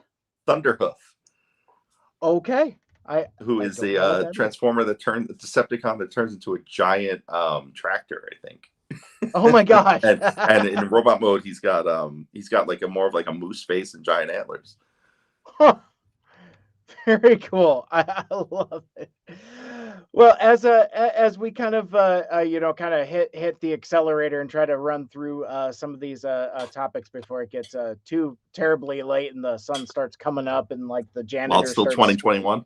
Yeah, yeah, exactly. Because it might end up being like a accidentally Happy New Year type of show. It's like, why are all the fireworks going off? But one thing I wanted to ask you about, because um, I don't know if I've heard you talk about it so much within your podcast proper, Transformers University, but as I don't even know exactly what to call it, but like part of like a legacy member of the Transformers media, you've gotten some pretty cool access to Hasbro. Like, they've shipped you like boxes, and you've been on like these Zoom calls with some of the designers, and it's like there's like this like secret cult of like Transformers content creators that, like, folks like me look on the outside looking in, being like, I want to talk to Mark. That would be cool. But I was just wondering if you could talk a little bit about like some of your experience There you go. being part of the secret media cabal, and I don't know, maybe like maybe we'll talk about like reveals and things, because a lot of um I'm trying to paint too broad of a picture, but like some of your opinions and persona online, I think, is somewhat molded by or at least informed by your access. So like, for example, you see reveals and you have a great deal of integrity and how those reveals should be treated, and as such you have a particular stance on like leaks and theft and things like that. But I'm getting way too far ahead of myself. But I guess in a sense, like, what's it like being in the secret Hasbro media cabal? Yeah. We'll start with that. Let's start there. Yeah. It's not such a secret cabal, I guess. The group has gotten fairly large. It's funny, Hasbro tends tends to do this. Uh, they let a lot of people be part of this media thing, and then at some point, like, there's too many, and they start cutting people out, and all of a sudden you're like, oh God, do I do enough hits? Have I been am I popular enough to Yeah. stay in? They did that one year, and it was very kind of scary for those of us who really do enjoy being a part of it. I think what one of the Hasbro folks once called us, referred to us as brand ambassadors. That um, we are both the voice of the fans to Hasbro, and we are also kind of the buffer for Hasbro to the fans, and that we can kind of present things that they necessarily, I wouldn't say they can't, but we can present it in a way that, helps people understand that there are human beings working on this, that, you can talk about Hasbro as this, $5 billion monolith, or you can talk about it as there's a team of folks whose job it is to go into work every day and create the best possible Transformers toy line for not just for us to enjoy, but for kids to enjoy, and to, you know, to better their own personal lives, better their careers. Like, people want to be successful at what they do. So that, to always, to be a person who's kind of connected with those folks, to think like, when people go on a message board or on Twitter or, social media, and be like, Hasbro doesn't care about the fans, or Hasbro doesn't, wants to put out doesn't put out a quality product. That's a short-sighted view. Sometimes there are mitigating factors. Sometimes there are just things that just kind of fall outside of our purview because we're not in it day to day. I think, being on the inside, it's kind of cool. I'm not gonna lie, it's cool. It's cool that we get to, myself and the other folks who are on that, we get to kind of be part of this, and part of kind of what, like I said, being the voice of the fans to them. There's a lot in Earthrise and Kingdom that I feel came out of a question and answer session that we had with Hasbro in at Toy Fair the year they announced Siege. Okay. In that, a lot of us said, they're like, well, what do you want? And we were like, Beast Wars and Quintessons, and it'd be cool if you did an arc that we could have. Like, there were things, like, I could think back to that conversation. I was like, either we pegged everything they wanted to do, or they took what we told them, because all those conversations were recorded, and they took what we told them and ran with it. So, so that in that sense, it's interesting being a part of the phone calls now, because it's all virtual, so the groups get a lot bigger, and it's certainly I'm trying to figure out where I'm going with this, but it's it's one of the things I pride myself on that Yeah. it's one of the things that I feel like, as someone who's contributed to this fandom, it's like, if having that access and having that having that kind of reputation as someone who's going to present that in a fair way, it means a lot to me. It means a lot in terms of knowing that I'm a trusted member of the community. Mm-hmm. Well, and we've talked a little bit about integrity, and it's because of your consistency of opinions, it's influenced my opinions, like, in terms of, like, because it is easy to be influenced by the noise of message boards, and how fickle this fandom could be. But I feel like when I read the stuff that you post and I listen to your podcast, it kind of it kind of sets me square back on the path, and kind of because, like, again, I mentioned that YouTube channel that I kind of sort of, I can't even call it a feud, because, like, he called me names and I blocked him on Twitter. That's the end of it. But it's like, he has a very anti Hasbro stance. Like, he would put out videos and say, like, don't back the HasLab Rancor, demand more figures, that kind of thing. He's one of those knuckleheads.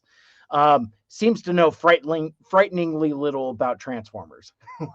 like said nothing like during the Star Saber campaign, and mentions Unicron as like just kind of like a weird footnote. It's very, very bizarre. I'm not trying to litigate that here, but what I'm saying is like, so I've been exposed to kind of like anti Hasbro sentiment, but when I check out your stuff, that kind of like puts me back on the path, if that kind of makes sense.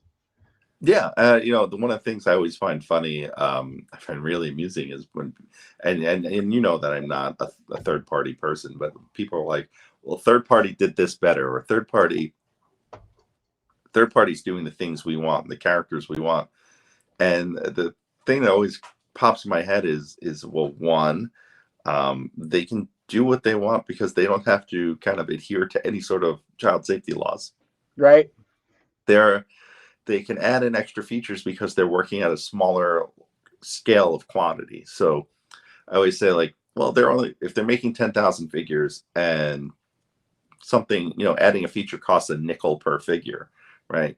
So that's 10,000 times 0.5. That's what it's like a couple of, it's maybe, we'll see, what is that? It's not even 10%. So it's like $500 more in their expenses, right? But if Hasbro does that and something costs a nickel more per figure and they're producing 1 million figures, that starts to, it's a big difference. And then the other idea is like, well, if they're shipping 10,000 figures, right? Putting that on a boat is, in terms of weight, Hasbro does some change that raises the weight of something by 2 ounces or an ounce, and they're doing that times 1 million. Like there's this scale that's involved that changes how everything works. So I think when people are like, "Oh, third party does better," well, no, they just don't have as nearly as many restrictions on them. And the other thing is, when they say they're playing with things they're not supposed to be playing with in a way, like they're not their characters. They didn't invest in terms of creating those characters into the characters we love. So like you're supporting them for basically copying somebody else's work. You can talk about Hasbro not doing things for the fans, but like they create the media. They pay for the people to write the stories and draw the stories and animate the stories. That just doesn't just happen. That's somebody's job, right? Yeah. So like if Hasbro's shelling out the money for that, then they're entitled to reap the rewards from that. So I'm trying to remember where your question kind of was leading us, but I would say that it was just roll me back here a second. Where did you drop me off on this conversation? Oh I think man, we're both kind of rambling at this point. We were still in the True North, like Hasbro positivity. And in terms of again, I think a lot of fans get bogged down in what they perceive as like the crass consumerism, and a refrain I hear commonly is, oh well, they can afford it. And I think it's the short-sightedness of not appreciating economy of scale. So like Right. you were talking about like parts count and weight and considerations that folks of boutique collectibles don't necessarily, and I think even now the fandom still has a hard time parsing out low run premium format figures with mass retail figures. Right. And so I think that's kind of where we were on that, and I think that's kind of asked and answered. Right. But yeah, so I mean, it is an interesting thread to pull at when it's like, third party is better or whatever, or because I would say, and obviously it's a different topic for a different time with maybe a different group of folks. I keep promising that I'm going to do Aaron v. Ant, like because he is 3P all the way. So like third party versus a official, to the death or something like that. I keep promising it, but I have done nothing to try to schedule it. I feel like that would be terribly anticlimactic though, because my ultimate answer is always, but it's not official. It's still not actually Transformers, like when you get Right. down to it. So like, Good. like to you, like the movie stuff, like if it has the logo on it, it's important. Like Right. if it doesn't have the logo on it, then Yeah. why do I care about it? I love it. So from there though, I do kind of want to talk about access, because it's like you've Hmm. you see a lot of stuff, that's revealed. Um what do you use as, I guess, your personal guideline, what you share and what you don't? Because there are contemporaries of yours that have like the same access to the same material that I would say are not as judicious as you. And this might loop back all the way back to existential dreadcast. Like, it's like our folks like leaking stuff for the not leaking stuff, but revealing stuff that's been revealed to them to get the clicks. And it's like, why are they getting the clicks and I'm not? So it's like it's all kind of like in that soup. But what's your compass? Is Well, it go ahead. no, I think it goes back to integrity too, in that it's not my news to reveal.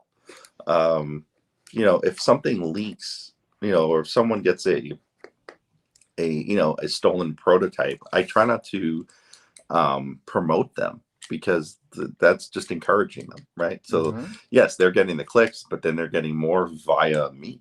So I'm not gonna push that. Like, look, it's out there. I can comment on it. Eventually the news is out there. There's really, you can't put the toothpaste back in the tube. So it's like you're gonna have to do something, and so it'd be unfair to my viewership, my readership, whatever you want to call it, to not talk about it. Hmm. But I'm not going to be the one to put it out there. There's been times things have fallen into my lap. I'll tell you, last year's entire line fell into my lap in February. So I had a large idea of what was coming. And in fact, there are things that still haven't been revealed and I have images for it and everything. And I'm like, that's not my job to reveal these. I can drop hints. I can be coy and have some fun with people, because it's entertaining to me. It's not Sure. necessarily going to drive up my hit count, my viewership. I'm not profiting off of it. I think that's where I draw the line. Like, look, I understand, like, for some of us this is a way to make money, but like, if I'm going to sacrifice my integrity to do it, then I probably won't do it. Yeah. And it's just that's just me. I think that's where the line is. Some people, they want to try to make a name for themselves. Yeah. I don't need to do that. The website's coming up on its 20th anniversry. I've Wow. done a good job of making it. Congratulations. That's awesome. Thank you. So like, I don't need to, I can say I've done it the hard way. I probably have. I'm sure I could have, I could still leak parts of this deck about things that haven't been revealed. But I'm not going to, especially since, because I do have that relationship with Hasbro. Like, I don't want to jeopardize that. That's, Right. again, when it comes down to being a business, like that's some of my highest traffic stuff. That is, that information and that coverage, that's something that's rare for a lot Mm-hmm. of people. Yeah, great. If you can get a leaked photo and get it out there, it's great. Can you get the next leaked photo? Can you get the next leaked photo? I at least know, look, Hasbro's going to include me on Toy Fair. They're going to include me on New York Comic Con. They're going to include me on these calls when they want to have the designers just talk to us and pick our brains. Like, that's much more valuable to me than any clicks or any sort of hits or whatever you want to call it. I feel like Yeah. sometimes there are certainly members within this fandom, and even within the folks that are part of these Hasbro calls, that feel that it's a competition, that feel like we are competing with each other for the same eyeballs, and it's like, we're really not. Uh, let, let, let, Right. let's look at it in perspective. We're still a fairly small fandom in the Right. scheme of things, and people bounce around. And, we're not. This isn't Marvel. This isn't Star Wars. This isn't, this isn't a sports team. Like there's just, our numbers are not nearly anywhere close to any of those. And to think that we have everyone's attention, especially now where it's harder and harder to get people to a filter to one place, it just doesn't make sense. Yeah, I think when we get too stuck in our own fandom bubble, I think it's a lot of like forest from the trees type of perspective. Hmm. It's like I have to take a step back from whatever fandom I'm participating in and realize in terms of like the overall culture, it's like nobody knows what the hell we're talking about. Yep. But it's easy to lose that perspective when you're so entrenched in it, either like consuming content, making content, or in the cases of folks like us, both.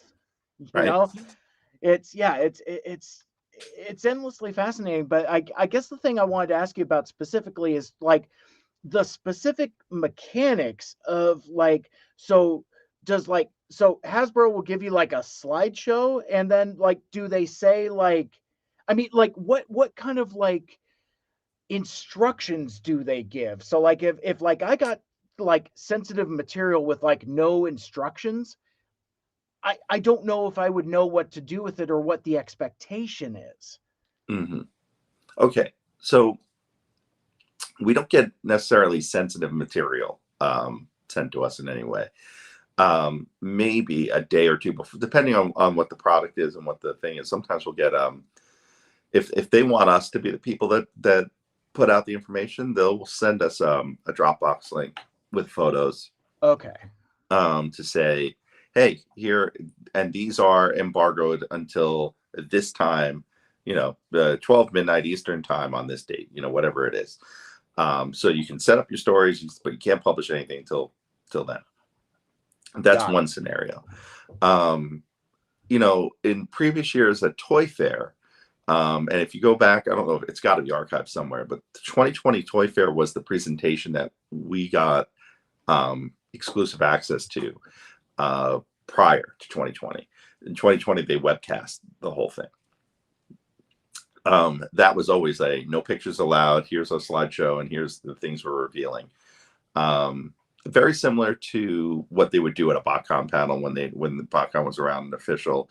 Probably very close to what you would probably see at a TFCon third-party panel, Sure. where it's here's our deck and here's what's coming out, and it used to be the rule was don't take pictures. At BotCon too, even at the official conventions.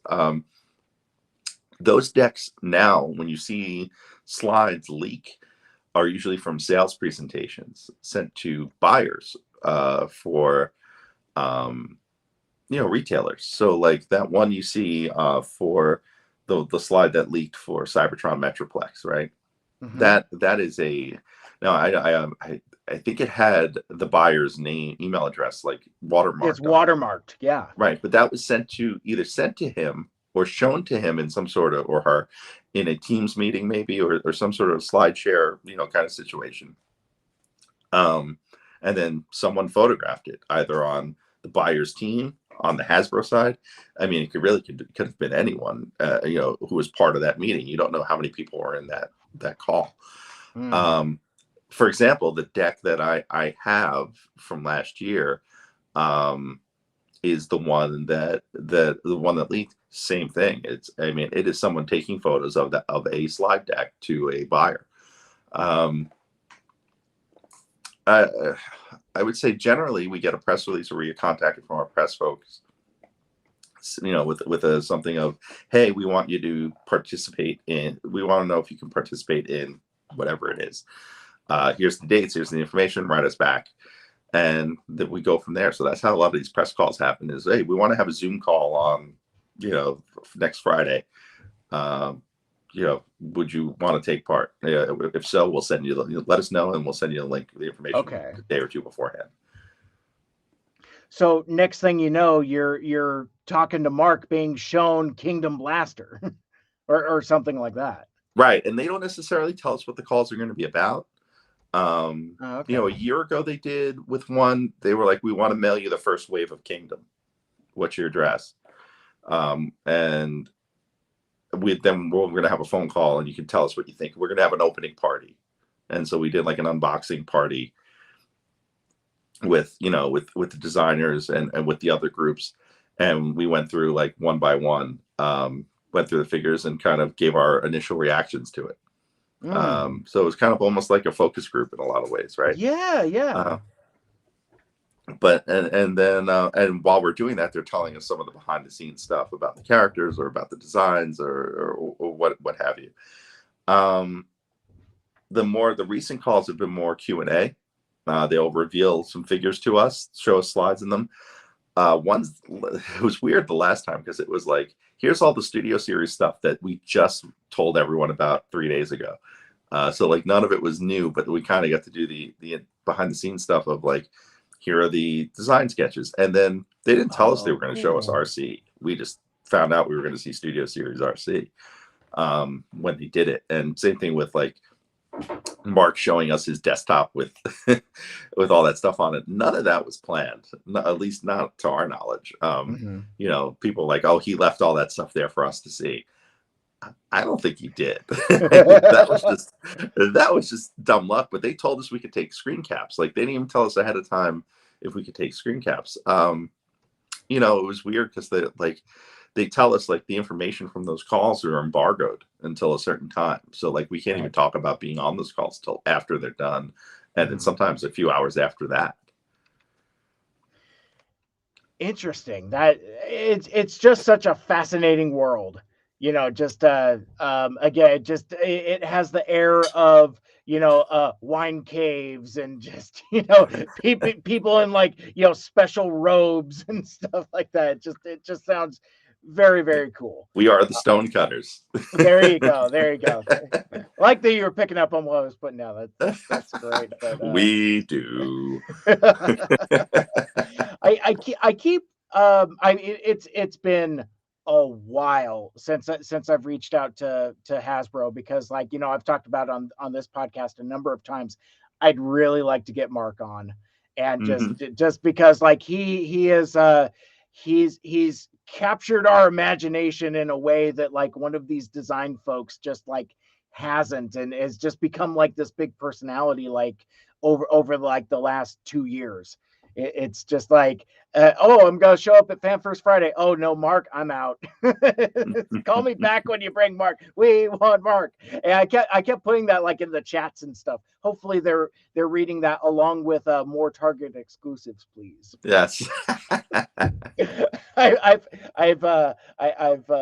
see, as influential in good ways, you also influence me in bad ways as well. So now I'm like, release the Snyder cut, more Target exclusives, and I think they listen to us. So okay, so let's see, legacy in the future.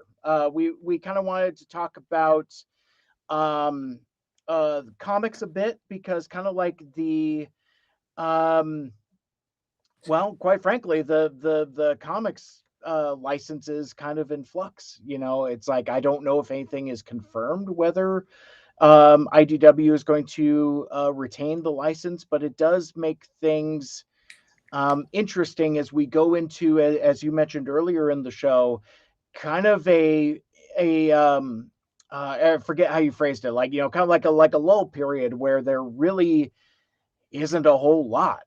And I don't know if it's a great time for or maybe it's the perfect time for the comics license to be in flux. What do you think? I think, yeah, it's interesting. I think the comics license is more in flux, not because of anything that is going on with the content. Hmm.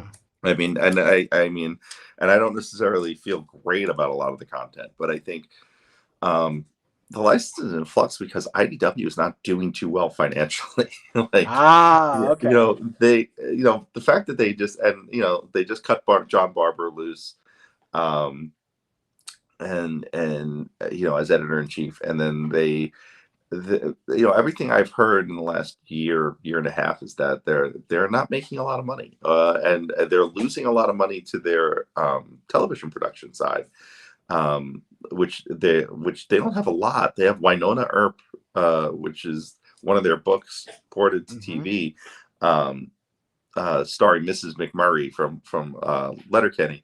I haven't watched it, but on that alone, I probably would. But See, and to interrupt you to interject it for just a sec, I have a axe to grind against that show, not content wise, but because they the Winona Earp stands must be related to the Snyder Bros because their tactics are very similar. Like there's okay, been more than a few posts where like when IDW would put out like it was a I want to say maybe it was like Andrew Griffith's first GI Joe issue or something, and then like it got spam bombed by folks like, when's there another season of Winona Earp? And I've seen that like a number of times, and really? when I see that kind of like spam bombing, it's like, well, whatever it is that you're advocating for, not only will I not participate, but I will actively root against. So because of that, I can't with the Winona Earp. Sorry. I It's funny because that leads me to something I'm planning on talking about on my show is like what causes us to engage with a property. But that's a conversation for another day. Yeah. But yeah, I think IDW is not doing necessarily well. So I think Hasbro is hedging their bets to see what else is out there and who else can take the property. Because it's not that Hasbro's pulling the license from IDW, right? You got to remember that in the case of BotCon, going back to earlier, there were things that BotCon did that Hasbro was like, yeah, we're not letting you have the license again. I think, in the terms of IDW, it's not that they're doing anything that's going to say Hasbro's going to like, we don't want you to have the license. It's, hey, the license is up. It's open for bids. What company wants in on this? Because the license is something that company pays Hasbro for.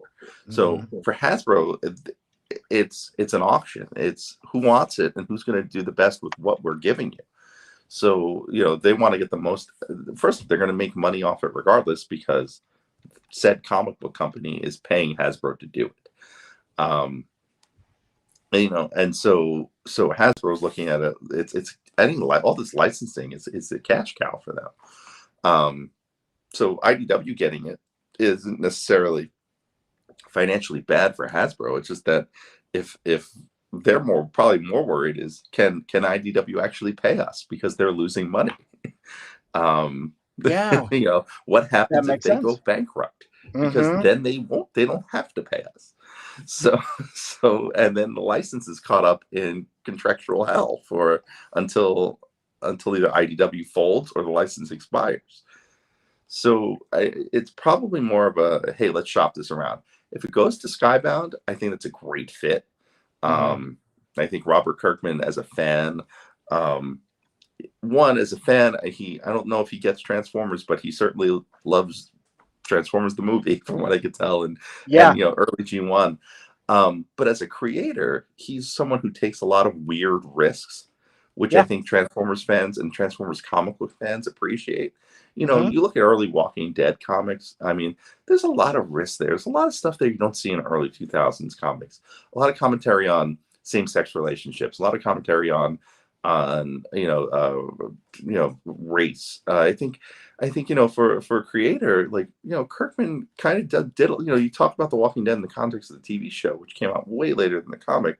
Sure. The comic itself focuses on a lot of strange things. Look, he's taken some wrong turns somewhere. He's done some storylines where you're like, what? I mean, I don't know if I've read the entire run of both The Walking Dead and Invincible. There are times where you're especially with Invincible, where you're like, oh, that's a little cringy. Oh, that's a little out of nowhere. That's shocking for shocking's sake. But he takes risks either way, which makes for interesting books. And so I have no problem with it going to Skybound. I have no problem as a fan thinking that's going to be in good shape. And one thing people, and I haven't heard anyone mention, is that one of his earliest writing gigs, Kirkman, was writing Masters of the Universe comics. Right. Yeah. He did For the DC, Origins right? of Evil series. Yeah.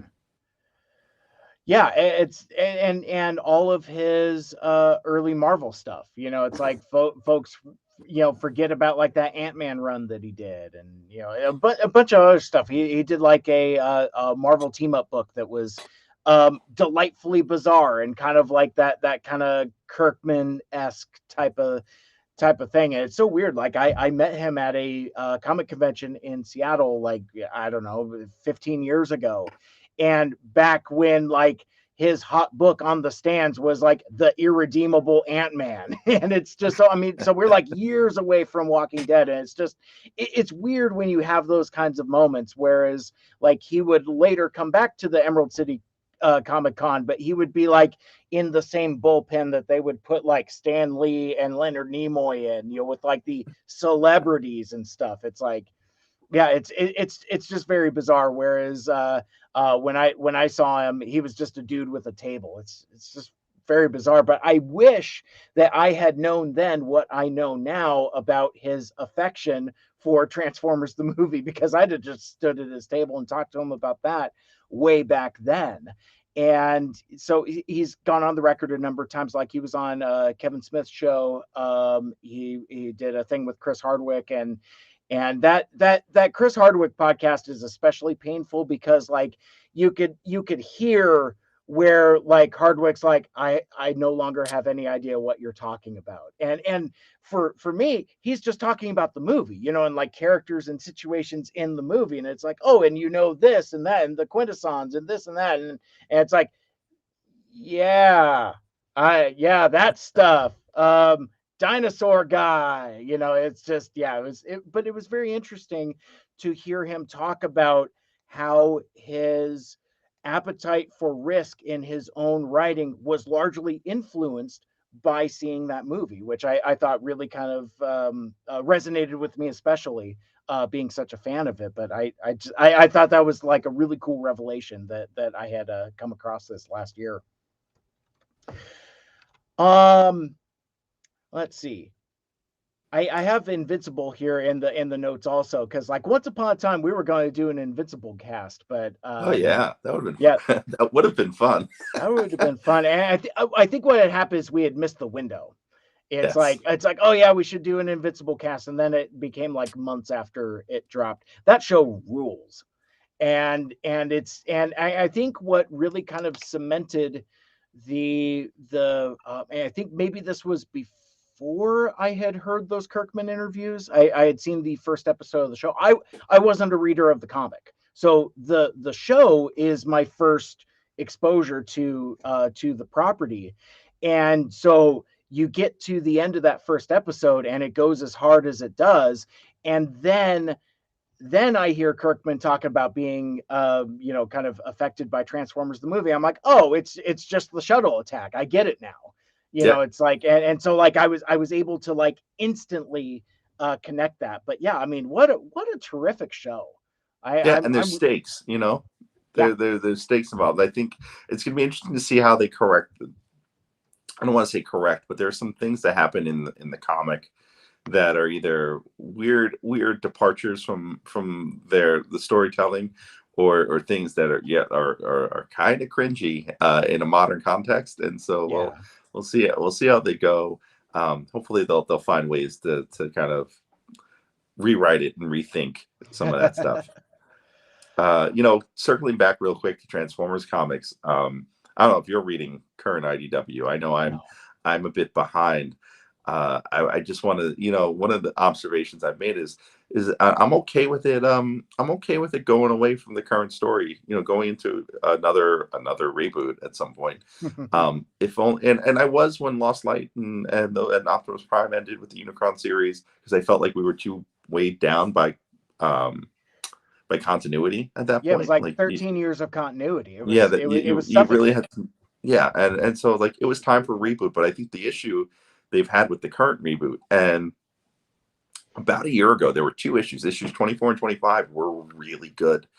And the rest of Brian Ruckley's run, I realized is that he's done a great job world building.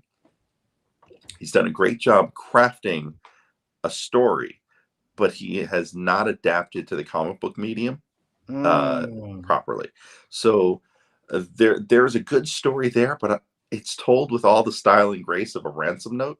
So it's like it's just they switch artists, they switch stories, they jump back and forth to things where it just doesn't fit the medium. Like this is like, oh yeah, this works in a book in text, but when you get to a visual medium, it's just hard to read, and it's been a hard read for they're in the mid 30s, but they were doing bi-monthly for a while, so it's like 2 years worth of comics where there's like two really good issues and a lot of like I don't remember where these two were before.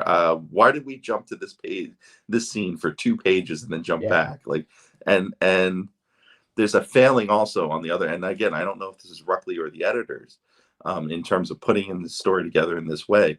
There's a failing from the editors and from the letterers in establishing where we are at particular times. So I think those are the two things that have really hurt the current series. So, and again, if sales are down, IDW is not doing well, that license is going to move on to another company.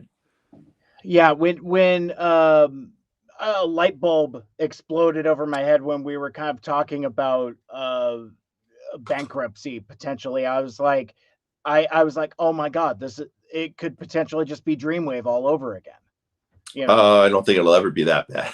No, I don't think it'll be that bad. But like in terms of like you were talking about like a bankruptcy and then like the Hasbro's hedging their bets at this point, right? Yeah, because they've been there, and I think I had forgotten about that, and I think maybe other fans had forgotten about that as well.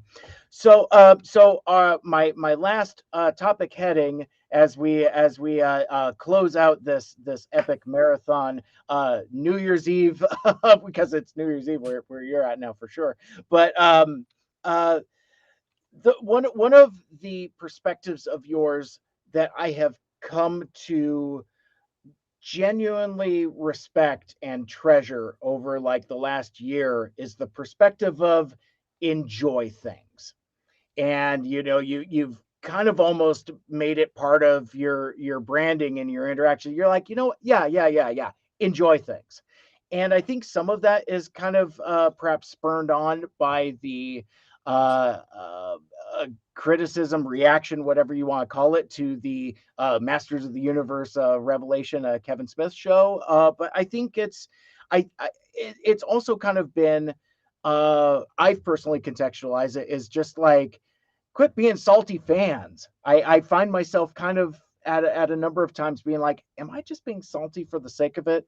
Why don't we just let people enjoy things? Could you kind of talk about what kind of how you've landed on that mentality, and just kind of how that might be like a different philosophical take for you? Yeah, I think part of it goes to, we're so ingrained, and I don't know if this is a generational thing. I don't know if this is more our generation versus the younger generation, that we've built our identity on the things we like, right? So, I think in high school, it's really, when I was in high school, like it was, what music do you listen to? Like, how did, you dressed like the music you listened to, and and you kind of built your friend group around that, and the people you interacted with around that, and there's the things you enjoy kind of informed the people you were with, right?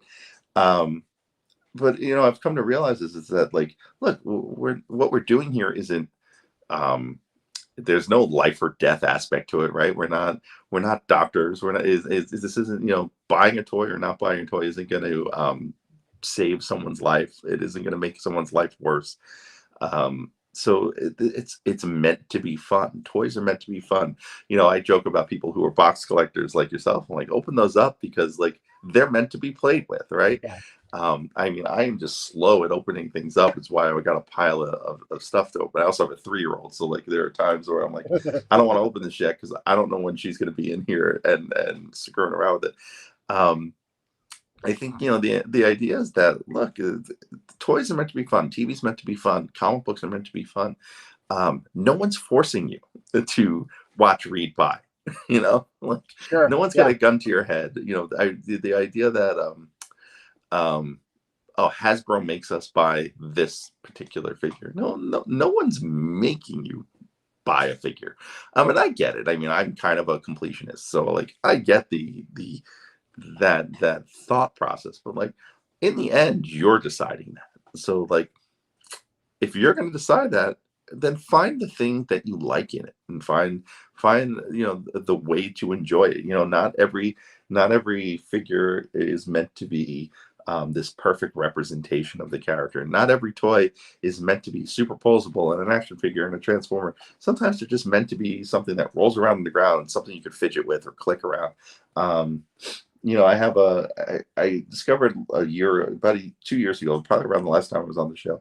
I picked up a bunch of Cyberverse, like I guess they were one step figures at Five Below, and like they were just fun. Like they have like these really, actually, hold on, I'm gonna grab one.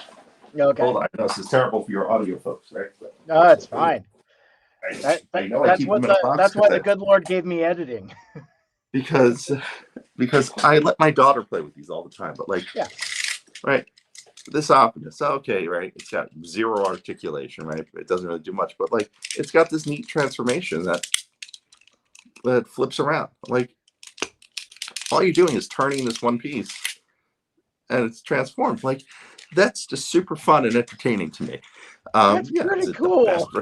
Yeah, I'm sorry. That's really cool. I've never yeah. seen that So before. like, sometimes it's just about like, hey, is it fun? Is it something I can sit here and do this with for 10 minutes while I'm thinking about work or thinking about, what I'm gonna make for dinner? Like, Yeah. there are different ways to enjoy the same thing.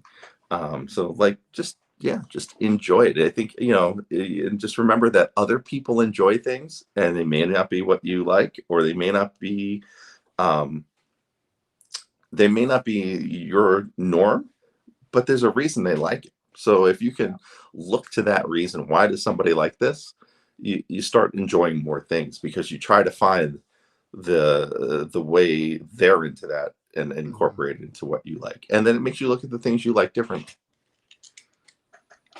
So, last question, and one Sure. is like it's another one of those leading the witness types of questions. So you're wearing the shirt, and I was going to say the last question was going to be like, what are some of the things that you've been enjoying, like, TV shows, movies, other podcasts, things like that. But I guess the elephant in the room is the Motu shirt that you're wearing, and it's I think you had mentioned disappointing the audience earlier, and I'm not trying to beat you up because you're my buddy and all that, but No, I think you still owe Transformers University listeners a Motu episode. I do. I do. I need more Motu from my dude Ant. I will tell you that. Let's see. I'll give you the basics of it. I liked part one of Revelation more than part two. Mm. I watched part one 3 times. I watched part two once, and I haven't felt the need to go back and watch the second half. And it's not to say that the story is bad or good. I just think the first half was executed better. Yeah. I like the story arc in Revelation. I like where they ended. There was one particular thing. I don't know how spoilery we want to get about it, but Yeah. Let's keep it vague for folks like myself who so haven't actually seen it. I haven't actually seen part two. okay, so there's one particular thing that happens. I think 3 episodes in, at the very end, one episode, which, like, there's an ending of an episode, like say 3, and the beginning of episode 4, where there really needs to be an episode in between explaining how they got to that point. Because Ah, there's one character and another character that are far too comfortable being around each other in a setting where at least one of them should be in handcuffs. got it. So you're like, how did we get here? How Yeah. did we get here? Because they just glossed over this. And so without spoiling, I think that's where I'll leave it. I will say I really liked the kids Masters of the Universe that Netflix. Yeah. Super entertaining, super great new take on Masters of the Universe, almost as if I call it's Motu done as Final Fantasy in Hmm. a lot of ways. And I think it's just more the visual look because they're these like skinny people with these giant broadswords a lot of the time. And but I think it was fun and charming, and it's like works on multiple levels. Uh, so yeah, I think I do owe a Motu episode somewhere down the line. And I probably talk about my next news and views episode to some extent because I've been ruminating on the notion of fandom lately, and I think there are some things that I see Hasbro doing with generations. It's not to say I don't like it, but I don't like what it's signaling for Mm. us as fans, and the route um, that might lead without a little bit of course correction. Could you elaborate on that? Sure, sure. So, uh, without getting too deep into it, and this here, I'll tie it to the last question in that there's a baseball writer who I've been becoming very interested in named Craig Calcaterra. He's got a great Twitter feed. He's got a newsletter that is subscriber only, but he puts out the one on Thursdays for free. And he's got a podcast called Left of Baseball that he's part of. And one of the things he's observed, and since I used to work in baseball, as I mentioned before, so I worked in baseball for like a decade. Yeah. So when you're on the inside, you kind of start to see it a little differently. And one of the things he's pointed out is how the sport is moving away from trying to get new fans. And you can see it with things like umpires wearing NFTs sponsored on their shirt, and like NFT companies sponsoring their shirts, and the influx of gambling into baseball as an everyday thing, legalized Sure. gambling and sports betting and that sort of thing, and how they're working towards putting sports books near all the ballparks and things like that. And it's almost like instead of driving new fans into the game, they're content with extrapolating as much money as possible out of the current fan base, and thinking of that fandom in that. I'm seeing where you're going. You see where Got I'm it. going with this, Yeah, right? yeah. Especially with a lot of what Hasbro's doing, um, and the complaints. I don't want to say complaints, but the observations from younger fans or young fans younger than myself of, hey, they're not paying attention to this line of the brand, or they're not creating new characters, or we haven't really developed a new version of Transformers in a while, or the lack of marketing around Cyberverse. Like there's a lot where you're like, oh, they really are pushing hard to try to just milk the cow as much as possible. Right. And then what happens after that? Are they content with it letting it die, or are they content with seeing where that goes, or is there a push to create something new that isn't a movie or a Bayverse? So I think I think to expand on what I was saying, what I was thinking about there is just like the nature of fandom is going to change especially as we get older, Yeah. for folks like myself and you. Mhm. Um, but where does that go for the Transformers brand, and where does that go for 80s brands in general? I mean, you can see it with Transformers, you can see it with GI Joe, you can see it with Masters of the Universe, you can see it with a lot of stuff that rolls back to when we were young. Yeah, well, and it's fascinating to contemplate too, because it's like, and I sometimes think about inevitability, and it's like, okay, so I am way into this stuff in my 40s. Am I going to be as into it in my 50s, in my 60s? It's like when I start thinking about like, folks that are like my parents' age, and it's odd, again bringing it back to existential dread, I guess, but it's odd to picture folks like us in that age group being into the things that we're in. But why wouldn't we? Because these are things that we have chosen to keep with us. It's just a weird dichotomy the artifacts of your generation that you keep with you and that they keep making for you. It's like I'm sure my dad would keep watching like World War II movies and westerns if they keep making World War II movies and westerns for him. I mean, they toss him some stuff occasionally, but it's it's not the same. But Right. And when you think about like, I think about my parents' generation and that, like, the things my mom was into yeah, as like a collector, as a hobbyist, were like Mickey Mouse and oddly enough, like Pillsbury Doughboy and Coca-Cola. And like, where are those collectors in our age group? They're not really there, right? I right. mean, Mickey to some extent, but not the way people are into Star Wars or Marvel or various other aspects of Disney, right? Disney has been smart enough to kind of branch out. Yeah, yeah. And then you think about like the other side of that, like our generation's like love of baseball cards. Is that really our generation's thing, or did that come from our parents in a lot of ways, right? And then as we got older and grew out of it, it stagnated and dropped off because it wasn't really for us as much as it was for them. And Yeah. like I've been to a baseball card convention in the last couple of years. I popped in to get some cards authenticated, and I was like, wow, this is a weirdly sad group of people. Like it is like 40 dealer tables, and like 20 of them all know each other, and they're all like in their 60s, and they're all just shuffling the same product back and forth to each other. I was like, is that what we become? Like it's interesting to. It's not really fun to think about, but it's like it's a good question to where we Yeah. go, because it predicts where the brand is going to go to some extent. That if the brand is to survive, if any of these brands are to survive, they have to pull in new blood, because it's an inevitability.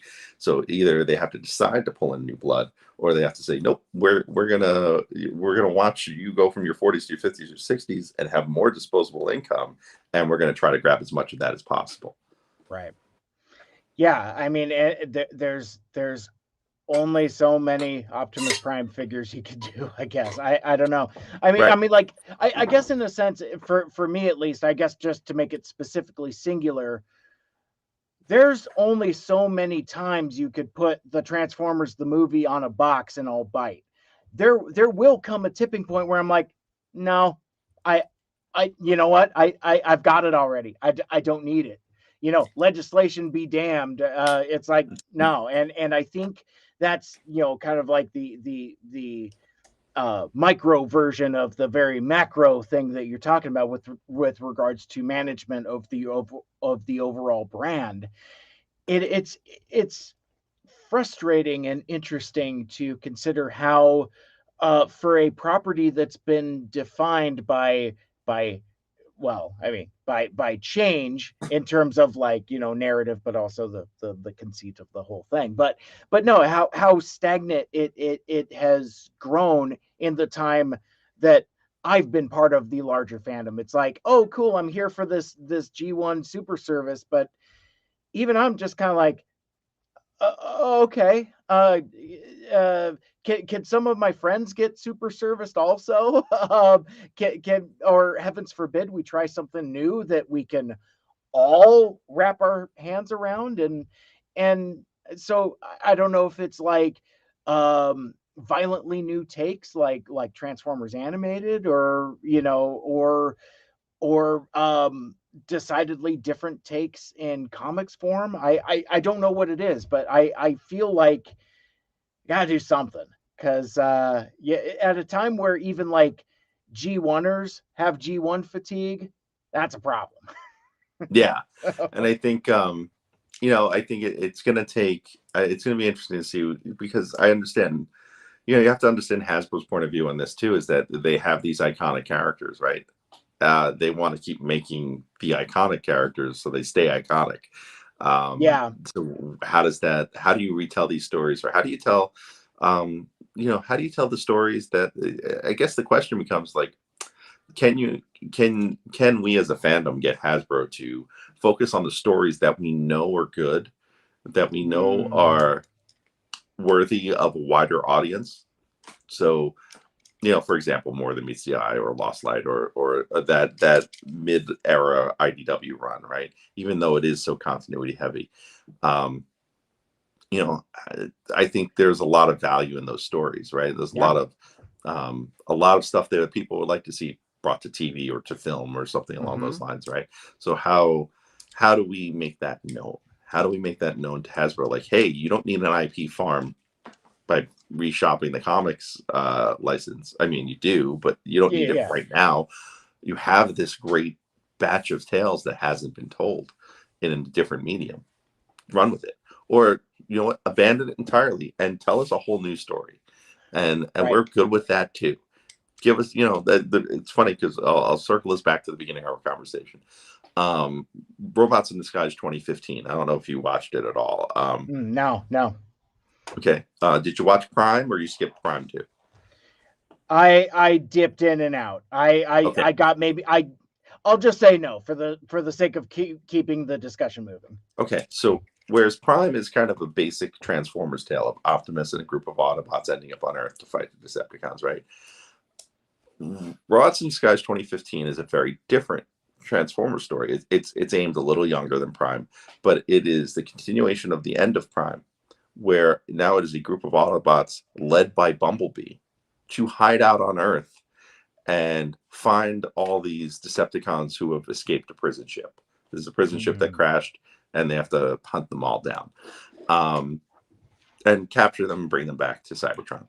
So there's a loose continuity with Prime in that the character models are so a lot of the character models are the same. Old friends show up later on, you know, things like that. Optimus is no longer the leader of the Autobots. He has his own existential crisis that's kind of interesting, but he shows up later. But the idea is that they told a wholly different tale. You have Bumblebee who is got a voice, which you know he didn't have in Prime, and then you right. have this group of Autobots, Strongarm, which is a new strong female lead character. You have Yeah. Sideswipe, who is very much rooted in the original Sideswipe, but presented as a much younger version. Mm, You have Grimlock, who is an entirely different character, and then you have Fix It, who's a new character with an old name, and I mean you have Autobots, and you have Decepticons who you don't have Megatron, you don't have Starscream, you don't have. I mean, at the start of the show, you have a Decepticon group led by Steeljaw. It was a new character, wow. not the cassette, and Right. then and essentially a bunch of new things to try to enjoy and identify. And it was a really smart way to do the show because you rooted it a little bit in Transformers, very similar to say like Star Trek: The Next Generation is rooted in Star Trek: The Original Series, but you have all these new faces and people to learn about. Yeah. So you've built the world, now let's play in it. Hasbro and has done 35 36 years of building the world. We've built the G1 world. We've built various versions of that world. Now let's play in it. I think Yeah. that's where fans who are fatigued, and we're not 100% fatigued. I think we're fatigued a lot, but like so are Star Wars fans, so are Marvel fans. Like I can't imagine Star Wars fans are like, oh right, another Darth Vader. Or another Luke Skywalker, and like Yeah. another Iron Man. Like Hmm. at some point, like I'm sure they all draw a line and be like, nope, we want either deep cuts or something new. Yeah. And maybe Hasbro already knows what they're doing. I mean, because they've done it with Star Wars and they've done it with Marvel. True. To to be successful with those sorts of things, and I think you're going to see more of that get applied to Transformers as we go forward. Absolutely, and I think as a good place to end it is the place that you always say it's it's a great time to be a fan, Yep, and, I have to and do that episode too. That's what I do at New Year's usually. see, I got the wheels turning. I got you some stuff to chew on and cogitate on, and as you go forth and do happy podcasting. So before we part ways for now, first of all, thank you so much for taking the time to hang out with me and for being patient with all the technical issues. That was a bonding adventure. We're right now. Yes, it was. Yes, adventures in restreaming, I guess. But um, could you let folks know one what we've talked a little bit about what you've already got coming up, but the uh the time to plug yourself has come. You can Okay. let folks know where what you got coming up, where we can find you on the internet, and how we can connect with you out on those socials. Sure, sure. So what I've got coming up is kind of somewhat up in the air. I've got a Yeah. couple of news and views episodes that I'm planning on doing. So I have two podcasts. Transformers University, where we follow the Transformers brand chronologically from 1984 up and through, wherever I'm going to get to. Right now, we're in 1987, and we're talking a lot about Europe and what was produced there. In fact, the next episode I am doing is another block of the Marvel UK comics run. So we're well into Headmasters and that sort of thing in the university podcast. And then the other side podcast I do is Transformers News and Views, where I just kind of go on rants and talk about things or kind of just express my opinions, as you've heard here. Yeah. In fact, Which, which, I'm sorry. I was saying, which I like. I'm a huge fan and advocate of. I'm just like, because I like the news, but I like the views a little better. It's just, I mean, that's why I listen to podcasts and engage with personalities. It's like, no, tell me what you think. I could get my news anywhere. But Yeah, and I feel like I there are digress. other podcasts that do the news thing much more frequently and much more concisely than I do. And so in a world of Transformers podcasts that do news really well, I rather at least give my perspective on it because I feel like it's a unique thing. And so I have a couple of news and views episodes planned. Usually with the year we ring in, I do it's a good time to be a Transformers fan, and so we'll do a 2022 edition of that. Plus, I have my thoughts on fandom, which I started recording a couple weeks ago, and then didn't like how it was coming out. So we will redo that episode and get that one out as well. You can connect with me on Twitter at TFU_info. That's usually where I hang out, but of course, I'm also on Facebook, Instagram, YouTube, all with the username TFU.Info, all one word. And of course, then there is the website, www.tfu.info. We're coming up on our 20th anniversary, the world's longest running transforming toy archive. It's up to date up to early 2016, and we're working on a redesign. But it's a great place to kind of just learn about the Transformers toys and click your way through all the different versions of figures. And I think that's all I got to plug right now. Very cool. Very cool. Well, as always, thank you for being my friend. I appreciate it. Oh, same here, Mike. I've been doing the podcast now for 4 years, I think, and you were certainly the one of the friends I've made based just on doing the podcast, and Yeah. so it's been a lot of fun. Very cool. Well, hopefully we'll get together sometime more faster than it took us this last time. But and with that will finally wrap things up for this episode. Thank you so much for listening and hanging out with us. And if you want to check out all of my past shows, you can subscribe on Apple Podcasts, Stitcher, Google Podcasts, Spotify, TuneIn, or wherever the heck else you listen to your podcast. And you can become a Mike Cybertronian and join the MSRP Friends and Fans Facebook group, and tune in for another one of these Mike Cybert Radio podcast live streams that is streaming on Twitter, YouTube, Twitch, and Facebook Live. Like, share, rate, and review the show. Let us know what you'd like and what you'd like to hear more of in the future. For my guest, Anthony Bricali from TFU.Info, my name is Mike. This has been Mike Cybert Radio. And until next time, tell all or one, Happy New Year and make good choices. See ya. All right. Very good. I'm going All to hit right. this. I'm going to hit end